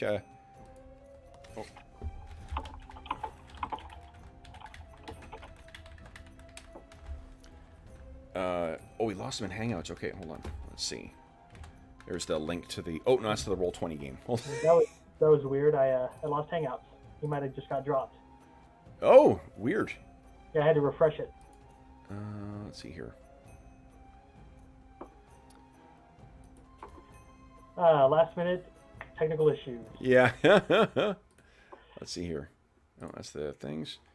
I'm probably going to go back and watch the session from yesterday and enjoy it just as much. We know what we'll do is we'll launch into... I don't know if we lost audio in the... Well, you can hear me, so I mean, obviously we didn't lose for the stream. For those listening at home, thank you so much for joining us for this one shot too. I kind of love... I'm enjoying these, like, you know, Praetor Falco mysteries one shots. These are pretty great. So this may not be the last time you see you know, our Roman supernatural detective played by a rotating cast. And Arlen played him, right? Arlen did, yes. Arlen played him last time. I hope I did it to you know, to keep the same spirit. It definitely did. Yep, absolutely. So for those listening at home, again, thank you for joining us. As always, if you have any comments, questions, or concerns regarding this adventure, please don't hesitate to leave a comment in the comment section of the video, and we will endeavor to reply in a timely fashion. In addition, you can reach me on Twitter at Dungeon Musings, and you can reach me by email. My email address is dungeonmusings@gmail.com. You can also find a link to the Dungeon Musings Discord server in the description of this video. And you can find... sorry, you can also... that's it. Sorry, I'm trying to multitask here of trying to get Mo back into the thing here for the outro. Oh, hold on. And actually, I can't... For some reason, I'm not seeing a way of inviting someone to the Hangout either. So, oh, yes, I can. Yes, I can. Yes, I can. Hold on. I'm a dummy. Oh, if he still has the page open, he can hit refresh. Yeah, here we go. There's the Hangout link. In addition, you can find a link in the description of this video to something called Heroes Save Villages. That's the charity fundraising campaign that gave rise to this whole campaign, actually, or setting at least. It was a donation of one of our very generous players who gave me the excuse to come up with this character and setting. So, yeah, this was a lot of fun. Thank you again, Arlen, for giving me the excuse to come up with Praetor Falco and his retinue. In addition, from now until September 1st, 2020, we have our annual charity raffle going on, and the charity raffle benefits SOS Children's Villages International. Every $25 Canadian donated gives you one chance to win one of the prizes, including a copy of Beadle & Grimm's Eberron Gold Edition Rising from the Last War box set, and copies of the Astonishing Swordsmen and Sorcerers of Hyperborea rulebook, a Skittermander dice bag, a Chainmail dice bag, a bunch of stuff from the Dungeon Musings Redbubble store, and a bunch of other cool stuff. So there's lots of cool prizes that you can win. And best of all donations go to help the 80,000 orphan and abandoned children who benefit from SOS Children's Villages International's activities. So you get a chance to win some cool gaming stuff and get to help out some kids. Last but not least, if you did enjoy the session, be sure to click on subscribe and the bell icon. We also post a schedule for the Dungeon Musings YouTube channel on the Dungeon Musings YouTube's community tab every Sunday night, so I'll be doing that right after this. In addition, we also post it on Twitter and on the Dungeon Musings Discord. Now, really, really last but not least, a huge thank you to both of my players for today. John and Mo, thank you so much for joining us. Mo, are you back in with us now? I think so. Yes, we can hear you. Awesome. So both of you guys, thank you so much. These guys, we knew we were down a bunch of players, and I asked, I hate wasting gaming days. If I can, I prefer to jump into something. And both of these guys jumped in with both feet. So both of you guys, thank you so much for doing such a great job playing these characters. And yeah, Mo, we lost you when you were gonna give your thoughts on Savage Worlds. Yeah, I mean, I've always enjoyed the game. We played it 25, 30 years ago. Yeah. In its previous incarnations, and we were going to do a time travel based on it. And I do love the Benny mechanic and the cards. I mean, it does remind me a bit of the first Weird West game, which used very similar mechanics. Well, it's funny because I'm not sure if you know how much you know about the history of Savage Worlds, but Pinnacle Entertainment, the guys who created Deadlands. The original Deadlands was a much more complicated game than what Savage Worlds is. Had more stats. It had the same kind of like accelerating dice mechanics, like where the dice would just step up, but it was a lot more finicky game. And then they released in connection with it, because Deadlands was a massive surprise success in the 90s. It just exploded into products. And one of the things they put out was a tactical miniatures game called The Great Rail Wars. And that had a much more streamlined version of the rules. And they quickly realized, wait, hold on, we could probably run a game with just this. And that's what led to Savage Worlds. So Savage Worlds is a direct evolution of those. There's been 4 editions of Savage Worlds since it first came out, but it definitely owes its roots to that. And the Adventure Edition, if you haven't checked it out too, the Adventure Edition, I think, is a lot of the little things they've done to just tweak the system. This is a awesome version of the rules. My favorite version to date. Yeah, I've even got, for the game we were going to run, I've even got the deck. Nice! Deck of cards. Yeah, that's awesome. I'll have to get Chris to see if he wants to start that one again. If the thing I always say about Savage Worlds is that it plays so much better than it reads. Like, it doesn't read poorly. It's just that it doesn't feel like there's a lot of game there, and you don't get the excitement of being able to like move along at a good clip and control lots of things on the table. And it's just a really fun game. The bennies do go a big way of allowing for some mitigation of the crazy dice rolls too. But anyway, yeah, it can be a bit swingy, but that was maybe the second edition we were playing with. It still definitely can be swinging, but there's ways you can adapt or adopt house rules to get around that. Like if you're playing supers, you cap the amount of wounds that someone can suffer at 3. So if you accidentally have someone rolls 60 on it, the person who's resisting that isn't resisting, whatever it is, like 10 wounds. So anyway, I will let you guys go. I've kept you guys an hour past our quit time. Thank you so much for sticking around, guys. And once again, for those listening at home, thank you for joining us, and we will see you again very soon. If this is finding you during the current pandemic, we hope that this finds you healthy, safe, and weathering the current crisis as well as can be expected, economically, mentally, physically, everything. And until we see you again,